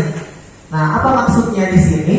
Teori motivasi perilaku manusia bahwa bisa jadi kita biasa melakukan itu, seperti misalkan anak-anak bagi yang sudah selesai tugasnya nanti akan ibu berikan hadiah. Nah, itu bagian dari motivasi eksternal. Jadi anak-anak mau mengerjakan apabila dia mau mendapatkan hadiah. Nah, bisa jadi saya nggak kepengen hadiah nih, bisa jadi saya nggak hadiah, akhirnya dia nggak mau melakukan itu. Udah banyak hadiahnya. Nah, makanya kita sebagai guru melakukan motivasi itu nggak harus senantiasa diberikan hadiah. Ya, jadi apa yang bagusnya? Nah, nanti ya yang ketiga ini nih yang bagusnya yang harus kita berikan kepada anak. Nah, yang ketiga yaitu untuk menghargai diri sendiri. Saya akan menjadi orang yang seperti apa bila saya melakukannya. Apa maksudnya? Nah, dia termotivasi oleh dirinya sendiri. Jadi di sini disebut sebagai motivasi internal yang muncul karena kesadaran anak-anaknya. Pada diri anak itu muncul, saya kenapa harus berseragam nih lengkap? Kenapa? Ya karena memang saya sebagai seorang murid harus berseragam lengkap. Apa?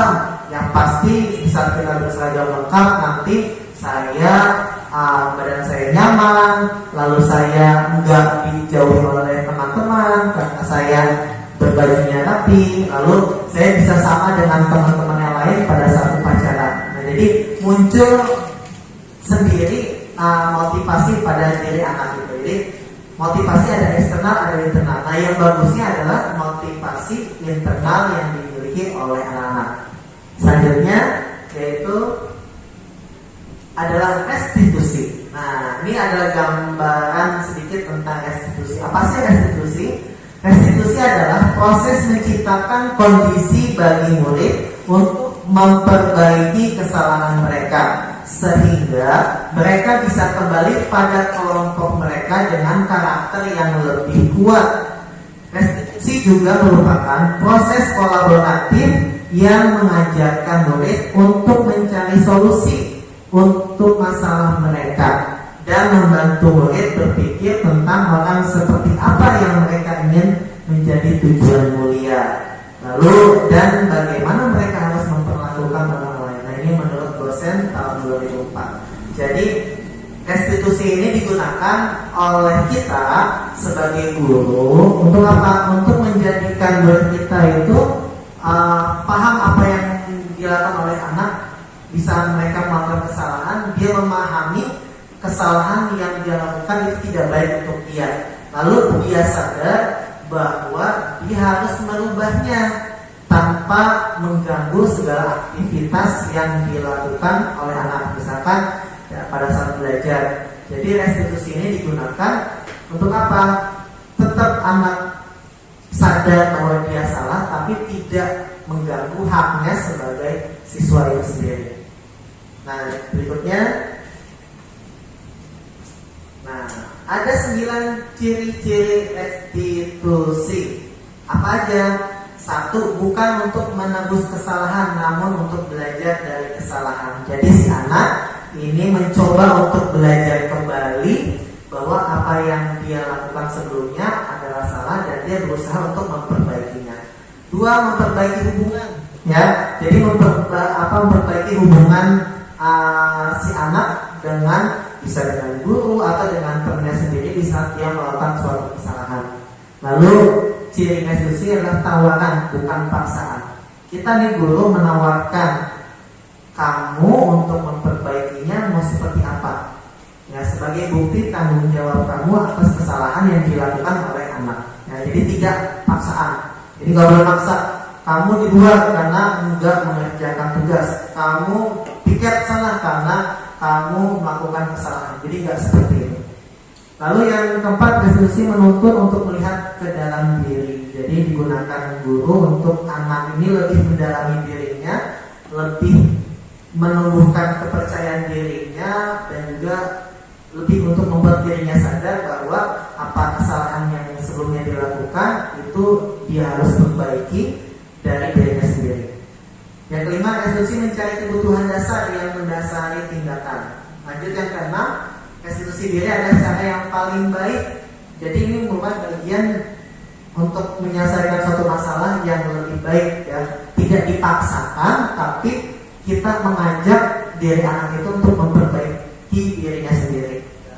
Lalu restitusi fokus pada karakter dan tindakan, ya. Jadi segala sesuatu yang diberikan atas kesalahan anak, kita mencoba sebagai guru ini untuk memperbaiki karakternya, ya, bukan tindakan, ya, seperti penghukumannya. Jadi bukan penghukuman, tapi tindakan apa yang harus dia rubah untuk memperbaiki dirinya sendiri, ya.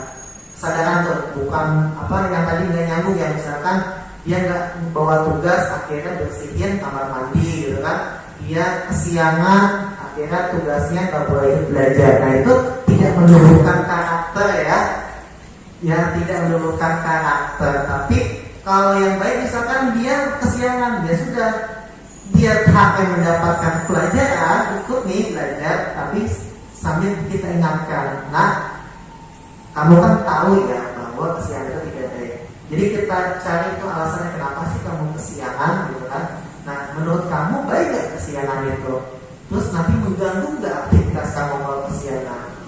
Lalu setelah itu, nah sekarang apa yang akan kamu lakukan nih untuk melakukan perubahan yang tadi kamu kesiangan, besok biar gak kesiangan, gimana caranya biar gak kesiangan? Nah jadi anak diajak berpikir untuk memperbaiki diri sendiri.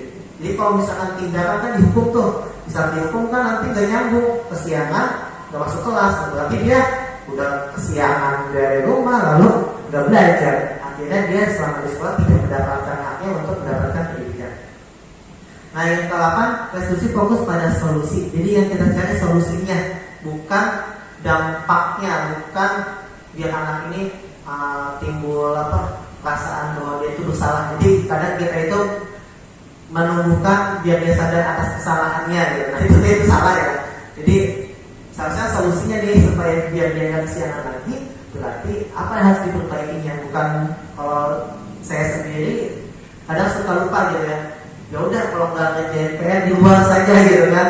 Akhirnya niat saya itu intinya bahwa anak itu supaya sadar itu dia kesiangan loh gitu kan. Sebenarnya itu salah, ya. Jadi kedepannya kita sebagai guru harus menerapkan yang namanya restitusi. Nah yang terakhir 9, restitusi mengembalikan murid yang berbuat salah pada kelompoknya, ya. Jadi walaupun dia salah gitu kan, akhirnya dia mau mencoba berubah dan dia sadar, tetap haknya dia itu kembali kepada kelompoknya, teman-temannya. Jadi nggak dipisahkan tuh, walaupun dia bersalah gitu kan. Nah dia mencoba untuk sadar atas kesalahannya dan sadar ke depannya dia nggak akan mengulanginya lagi.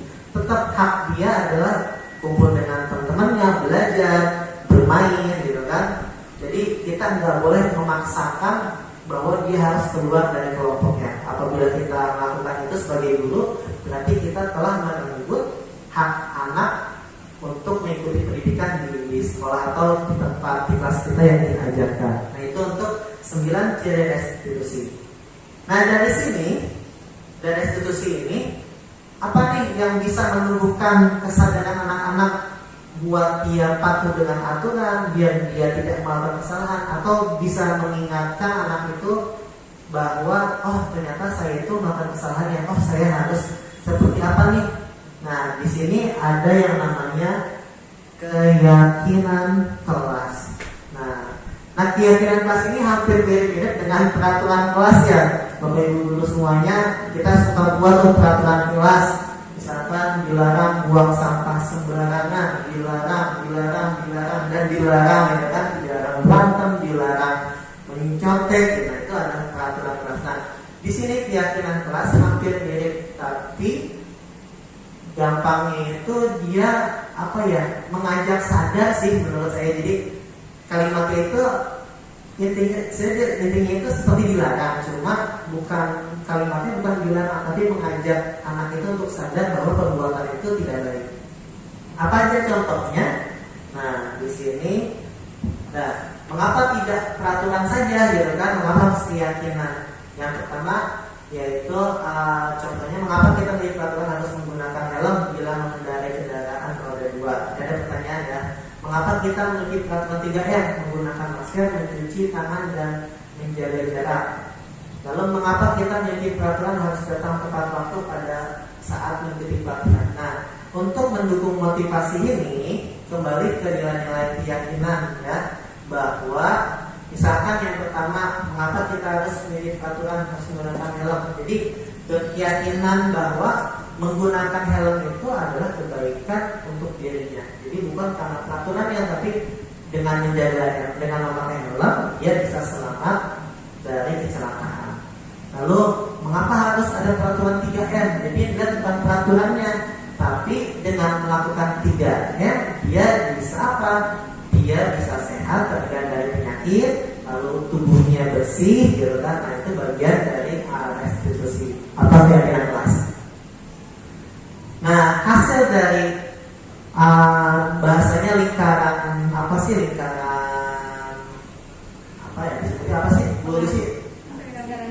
lingkaran pengaruhnya ya Bu. Nah jadi lingkaran pengaruh itu kalau peraturan kelas itu kecil lingkaran pengaruhnya, gitu kan. Nah ada yang lebih meningkat lagi di saat peraturan kelas, maka dia harus tumbuh keyakinan kelas ya, keyakinan kelas yang dibuat oleh anak. Biasanya saya sih belum menerapkan ya, tapi insya Allah kedepannya mau menerapkan keyakinan kelas. Dimulai dari peraturan yang ada, kan anak-anak taunya peraturan tuh. Nah habis itu anak-anak kita ajak sama-sama untuk membuat keyakinan kelas. Apa aja sih kelas yang diinginin oleh anak-anak nih? Ditulis tuh anak-anak tuh ya, ditulis. Lalu hasilnya ditempelkan di depan. Lalu kita disebutnya, kita bahasanya kita ganti dengan bahasa hasil kesepakatan anak-anak kelas itu mau seperti apa. Nah dari kesepakatan itu maka kita buat yang namanya keyakinan kelas.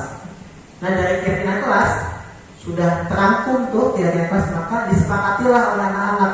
Ini adalah keyakinan kelas. Misalkan saya kelas 5A, tapi ini adalah keyakinan kelas 5A. Berarti kita harus mengikuti, menjalankan keyakinan kelas yang sudah kita sepakati bersama. Nah itu bagian. Nah dari keyakinan kelas itu nanti akan menumbuhkan lingkungan yang positif ya di kelas kita khususnya, gitu kan. Dari lingkungan yang positif maka akan tersebar ke sekolah yang nantinya akan menjadikan budaya positif. Setiap kelas menerapkan keyakinan kelas 1, 2, 3 sampai kelas 6, maka nanti sekolahnya ini nanti akan memiliki budaya positif hasil dari keyakinan kelas yang dibuat oleh masing-masing kelas. Nah itu ini contoh kesepakatan kelas tadi ya, datang tepat waktu, mengucapkan salam, berdoa sebelum ini kesepakatan kelas ya yang biasa yang kita buat. Nah di sini ada tentang apa sih pendalamannya, ini tidak saya bahas ya, karena sebenarnya sih pendalaman ini misalkan tentang menghormati guru. Kenapa alasannya? Jadi pendalamannya adalah alasan-alasan kenapa harus hormat dengan guru, kenapa kita harus melakukan pekerjaan atau tugas, kenapa kita ingin diterima dan dimiliki, kenapa kita harus berbuat baik, kenapa kita harus selalu tersenyum. Nah itu pendalamannya. Selanjutnya, nah ini contoh ya tentang pendalamannya. Contoh misalkan rasa hormat, tampaknya datang tepat waktu, ya tidak tampaknya yaitu sering hadir terlambat, menyapa teman dan guru setiap hari, tak acuh kepada tekanan guru. Jadi ada yang terlihat, ada yang harus dilakukan, ada yang tidak harus dilakukan. Jadi kenapa sih harus menyapa? Ya, supaya kita tidak melakukan yang tidak tampak, yaitu tidak boleh acuh kepada teman dan guru. Nah ini contohnya ya. Nah ini contohnya, ada peraturan dan keadaan kelas. Peraturan kelas selalu kembalikan buku ke tempatnya. Keadaan kelasnya itu tanggung jawab. Jadi sifatnya luas ya, keadaan kelas itu sifatnya luas. Bisa jadi misalkan menaruh sapu pada tempatnya gitu, berarti dia tanggung jawab setelah piket naruh lagi di tempatnya sapunya. Buku cerita yang dibaca ditaruh lagi di tempatnya. Nah itu contohnya ya. Nah ini apa sih perubahan yang terjadi setelah melakukan kegiatan kelas? Nah, ini ada pengaruhnya ya. Ini tambahan ya, bahwa setiap yang dilakukan guru itu akan berdampak ya, terutama tentang penghargaan ya, sebuah penghargaan. Jadi biasanya anak itu melakukan sesuatu itu ada penghargaannya. Nah, di sini ada pengaruhnya nih. Ya, semuanya ada 8 kalau nggak salah. Yang pertama pengaruh jangka pendek dan jangka panjang ya. Jadi memberikan penghargaan ini memiliki dampaknya baik jangka pendek maupun jangka panjang. Dan apalagi, nah biasanya kalau dihukum oleh penghargaan, biasanya anak dikasih penghargaan, maka dampaknya apa? Penghargaan menurunkan kualitas. Jadi anak itu dalam menjalankan sesuatu itu malah menurunkan kualitas dia, bahwa dia itu harus bertanggung jawab. Nah ini tindakan guru ya. Contohnya mencatat 100 kali, ini adalah hukuman ya. Lari mengenai lapangan, ini hukuman. Ini biasa sering kita lakukan ya, Bapak Ibu semuanya. Nah yang ini apa beda hukuman dengan konsekuensi? Ya, hukuman sesuatu yang menyakitkan harus terjadi, konsekuensi sesuatu yang harus terjadi. Jadi konsekuensi itu dia sadar apa yang dilakukan itu ternyata salah dan dia harus memperbaikinya. Dan apalagi kalau hukuman itu paksaan ya, kalau konsekuensi itu stimulus dan tanggapan. Nah ini saja. Nah yang berikutnya kebutuhan dasar manusia dan dunia. Nah kebutuhan dasar kita tahu nih ya, kebutuhan dasar kasih sayang, rasa diterima, penguasaan, kesenangan dan kebebasan. Penjelasannya ada di mana? Nah penjelasannya itu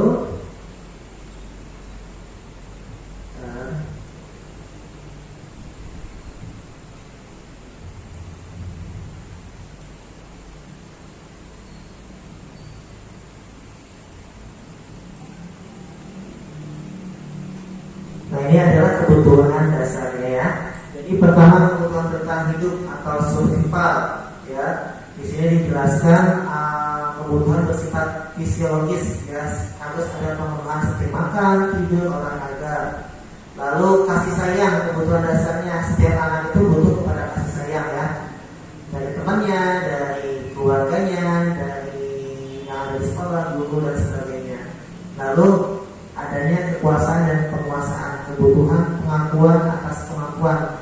Nah setiap anak ini memiliki kebutuhan itu, bahwa mereka itu harus ada eksistensi dia di sekolah itu. Nah kita sebagai guru harus memberikan eksistensi dia dengan sebuah penghargaan ya, penghargaan itu yang dilakukan anak itu supaya dia termotivasi. Yang keempat kebebasan. Ya, setiap anak itu pasti pengennya bebas ya. Nah kita sebagai guru gimana cara kita mengatur tapi tidak menghalangi kebebasan yang dimiliki oleh anak. Yang terakhir adalah kesenangan atau kebutuhan merasa senang. Jadi anak itu senang ya, diajak bercanda, diajak gurauan, terus pembelajaran yang bermakna. Mungkin itu aja dari saya. Saya cukupkan, nanti dilanjut oleh Bu ya. Sekian dari saya. Assalamualaikum warahmatullahi wabarakatuh. Baik Bapak Ibu sekalian, bertemu lagi dengan saya dalam sesi kedua ini. Baru saja begitu jelas pemaparan dari Pak Hizbul tentang hukuman, motivasi, restitusi, dan keyakinan kelas. Nah, sekarang saya akan melanjutkan bahasan yang sama, yaitu restitusi. Akan tetapi saya lebih kepada penjelasan tentang 5 posisi kontrol guru dan segitiga restitusi.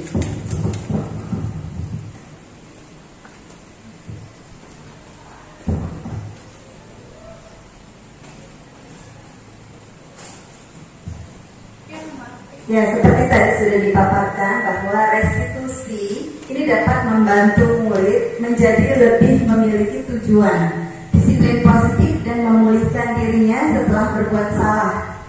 Jadi anak ini setelah berbuat salah, dia dikembalikan lagi kepada kelompoknya, ya, agar memunculkan karakter positifnya kembali. Tekanannya adalah bukan pada bagaimana perilaku untuk menyenangkan orang lain atau menghindari ketidaknyamanan, namun tujuannya adalah menjadi orang yang nilai-nilai kebajikannya itu mereka percayai.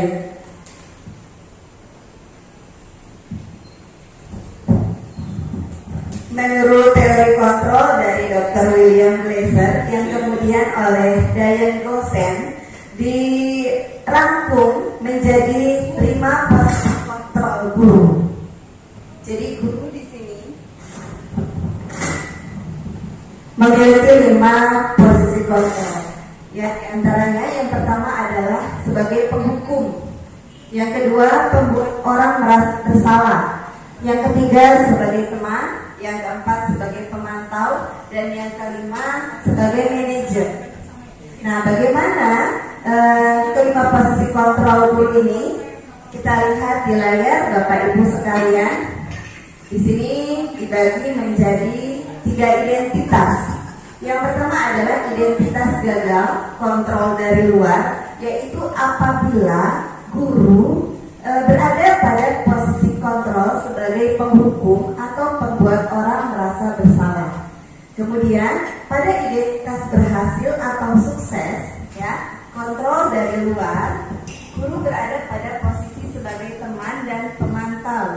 Dan yang ketiga adalah identitas berhasil atau sukses, ya, di mana anak sudah bisa mengontrol dirinya dari dalam secara intrinsik, yaitu posisi guru ada di manajer. Jadi guru sebagai manajer. Nah, bagaimana apa bedanya dari kelima posisi kontrol ini? Kalau posisi kontrol guru sebagai penghukum, ya, biasanya guru yang berada di posisi sebagai penghukum itu berbicaranya keras, kemudian matanya melotot, tangannya menunjuk-nunjuk. Ya, nah di sini anak merasa tersakiti, ya, karena diperlakukan seperti itu oleh gurunya. Nah, biasanya guru yang berada pada posisi penghukum ini berkatanya seperti ini, Bapak Ibu. Kalau kamu tidak melakukannya, awas ya, rasakan nanti hukuman dari Bapak Ibu guru. Nah, seperti itu. Jadi membuat anak itu merasa takut. Ya, hasilnya apa? Karena tadi anak ini merasa takut, ya, jadi anak yang memberontak, kemudian bisa menyalahkan orang lain dan bisa juga berbohong untuk menutupi kesalahannya di masa yang akan datang. Kalau dia berbuat salah lagi, dia akan berbohong untuk bukan memperbaiki dirinya. Nah, kemudian murid ini meletakkan guru di luar dunia berkualitasnya. Jadi murid menjadi tidak respect lagi terhadap guru tersebut, ya. Nah, kemudian murid juga bisa berkata, biarkan saja ibu guru itu bicara, nanti juga marah-marah lagi kok, seperti itu, ya. Dampaknya apa terhadap murid ini? Nanti murid ini bisa melakukan kesalahan yang sama. Jadi kesalahan itu akan diulanginya lagi, karena dia tidak sadar bahwa yang dilakukannya itu sebenarnya adalah sebuah kesalahan. Gitu. Yang kedua adalah membuat orang merasa bersalah. Nah, kalau guru yang berada di posisi ini biasanya berbicaranya itu lemah lembut, tapi sedikit menyindir. Anak jadi merasa bersalah, anak merasa rendah diri, dan merasa tidak nyaman dengan perkataan dari bapak atau ibu guru tersebut. Nah, biasanya guru itu berbicaranya atau berkatanya, kamu seharusnya sudah tahu, ibu lelah sekali mengatakannya, ibu stres nak, kamu senang ya membuat ibu susah. Nah, seperti itu ya. Kemudian hasil dari posisi kontrol ini adalah anak itu bisa menyembunyikan perilaku tidak baiknya. Dengan cara apa? Dia berbohong, ya, karena dia tidak mau nantinya akan membuat dibuat merasa bersalah lagi oleh si guru tersebut, gitu ya. Nah, di sini pun murid meletakkan guru di dalam dunia berkualitasnya, ya. Kemudian murid berkata, maafkan saya bu, akan tetapi hasilnya adalah hasil dalam jangka panjangnya murid nanti akan merasa rendah diri, ya.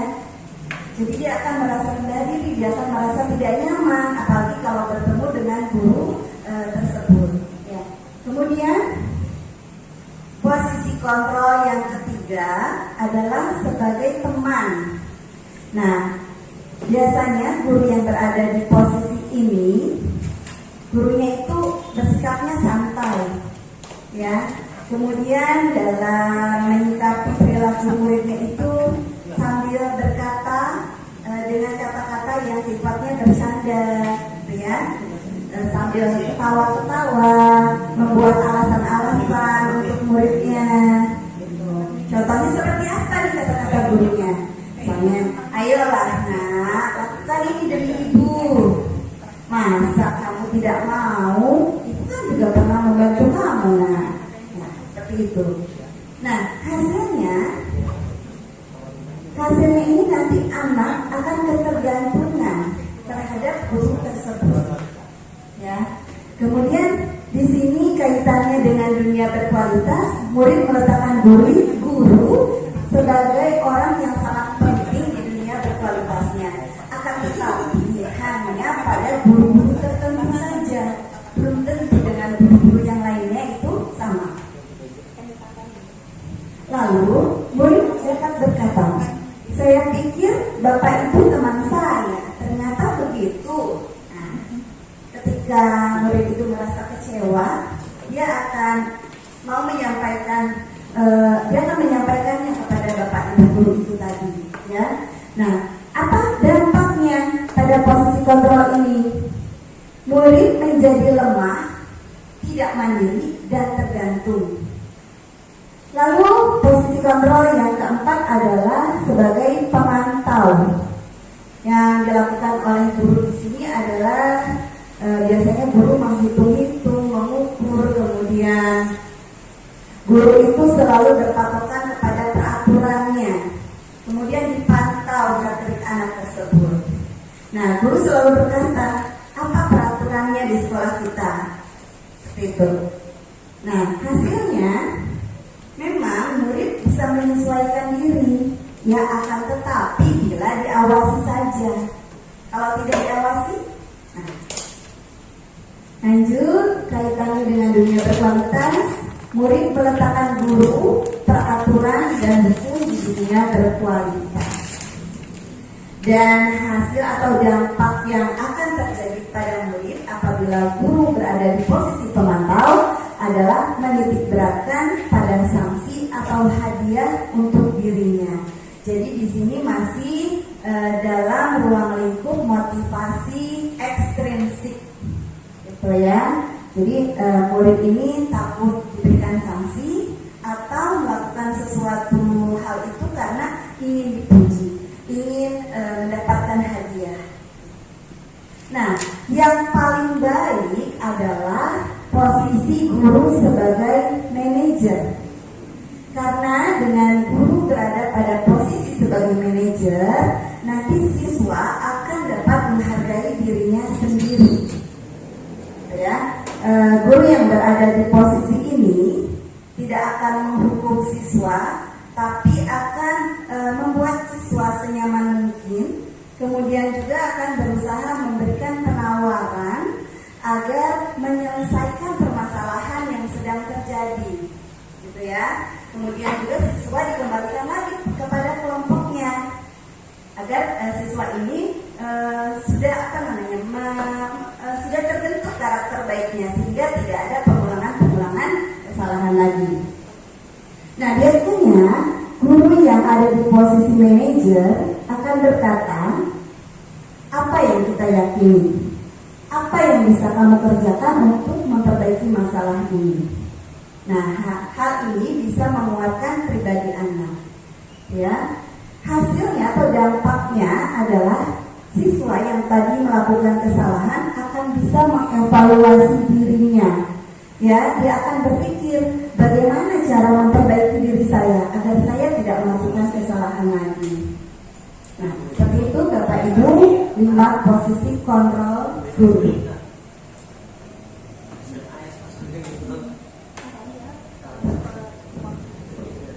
Nah, dalam melakukan restitusi terhadap siswa yang tadi melakukan kesalahan, ada beberapa langkah yang harus kita lakukan.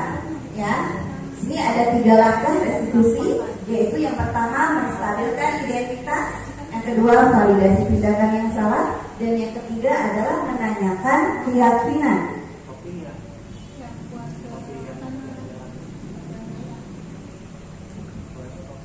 Menstabilkan identitas ini bertujuan untuk mengubah identitas anak dari yang tadinya merasa gagal karena sudah melakukan kesalahan, ya, menjadi orang yang sukses.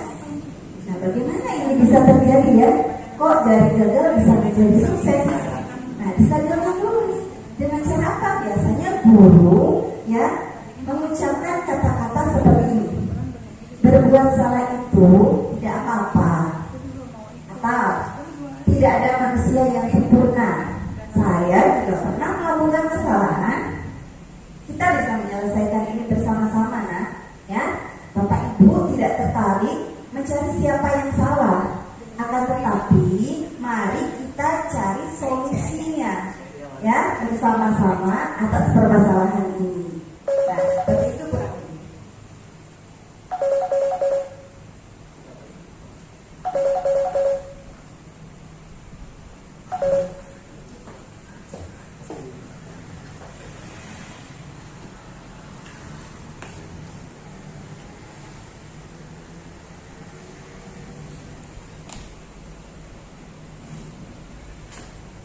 Ya, langkah yang kedua adalah validasi tindakan yang salah. Setiap tindakan yang dilakukan oleh anak biasanya itu ada tujuannya Bapak Ibu, yaitu memenuhi kebutuhan dasarnya. Jadi kalau anak berbuat suatu kesalahan, berarti ada kebutuhan dasarnya yang belum terpenuhi. Itu yang harus kita cari tahu, apa kebutuhan dasarnya yang belum terpenuhi ini.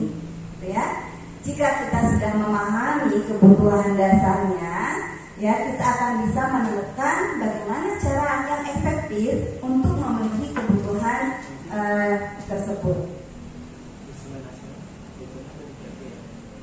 Biasanya guru akan mengatakan, padahal kamu bisa ya melakukan hal yang lebih buruk dari ini, tapi kamu tidak melakukannya.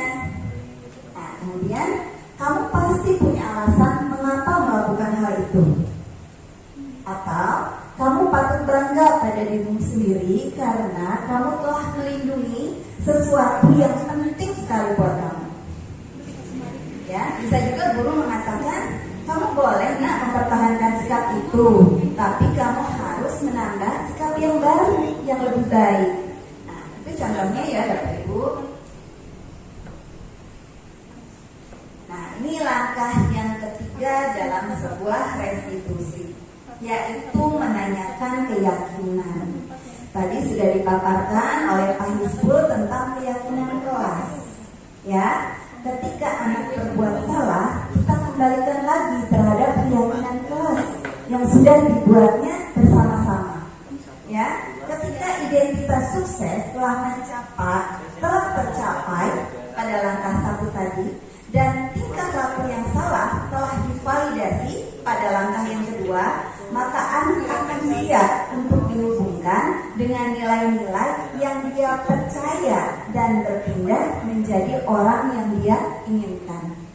Ya, maka di sini guru harus mengembalikan, harus mengingatkan anak pada keyakinan kelas. Pertanyaan seperti apa yang biasanya dikatakan oleh guru? Contohnya, apa nilai yang kita percaya di kelas kita? Apa keyakinan kelas yang belum kamu penuhi? Nilai-nilai universal apa yang telah kita sepakati? Kemudian, nah, kamu ingin menjadi anak seperti apa? Apa yang kamu rasakan ketika melakukan itu? Kamu ingin menjadi orang yang seperti apa?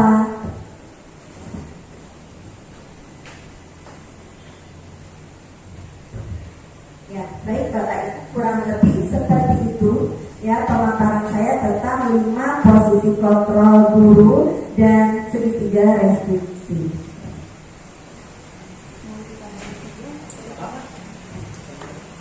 Sekarang saya akan mencoba menanyakan sebuah video tentang langkah-langkah restitusi ya Bapak Ibu. Ini menarik sekali untuk disimak.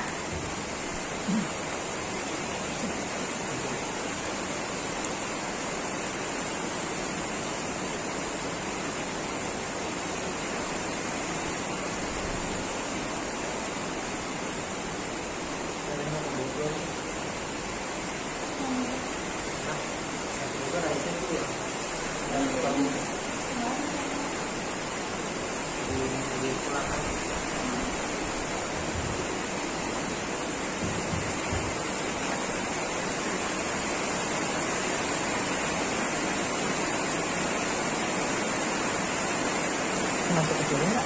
Kamu ada video?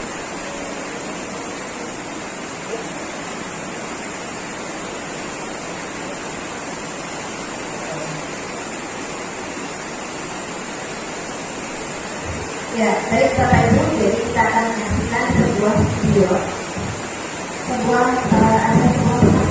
kasus ya, jadi akan disampaikan oleh Pak Guru. Kita perhatikan bersama-sama.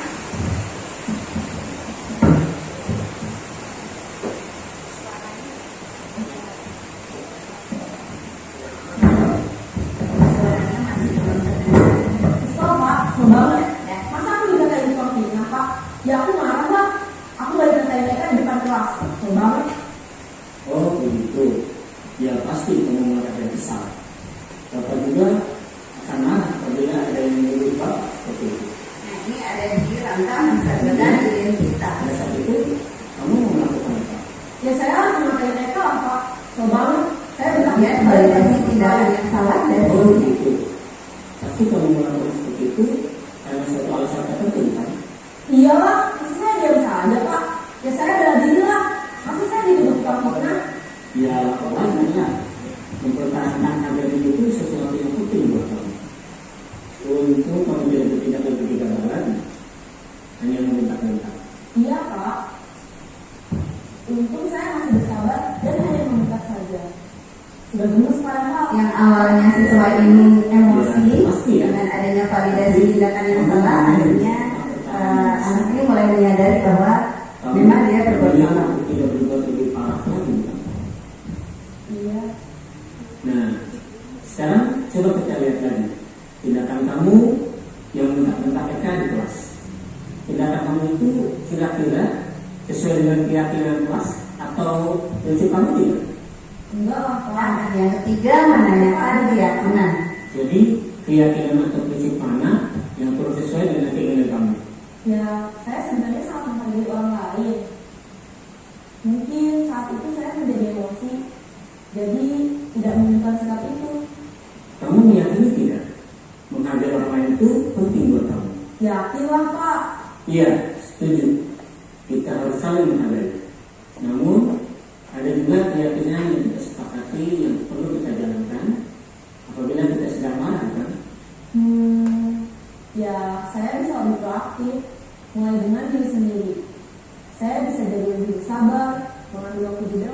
berpikir mau apa selanjutnya. Kira-kira kamu bersedia memperbaiki masalah ini tidak? Bersedia, Pak. Kalau kamu memperbaiki masalah ini, kamu akan menjadi orang seperti apa? Saya akan menjadi orang yang bertanggung jawab kali ya, Pak. Dan senantiasa proaktif. Ya, menurut kamu bagaimana rasanya menjadi orang seperti itu? Ya nyaman lah. Bangga bisa bersahabat dengan Handiri. Baiklah kalau begitu. Yuk kita pikirkan bagaimana memperbaiki masalah ini.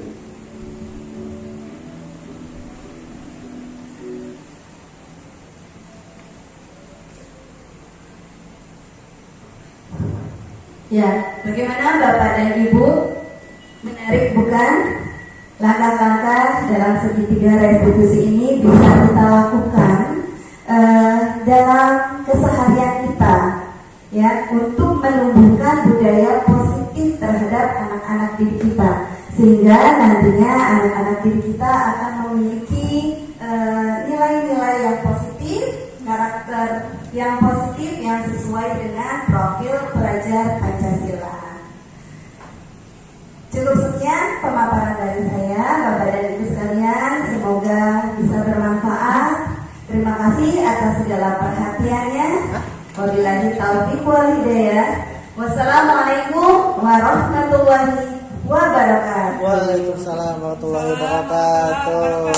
Salam guru pikiran, salam bahagia. Guru pikiran Indonesia maju.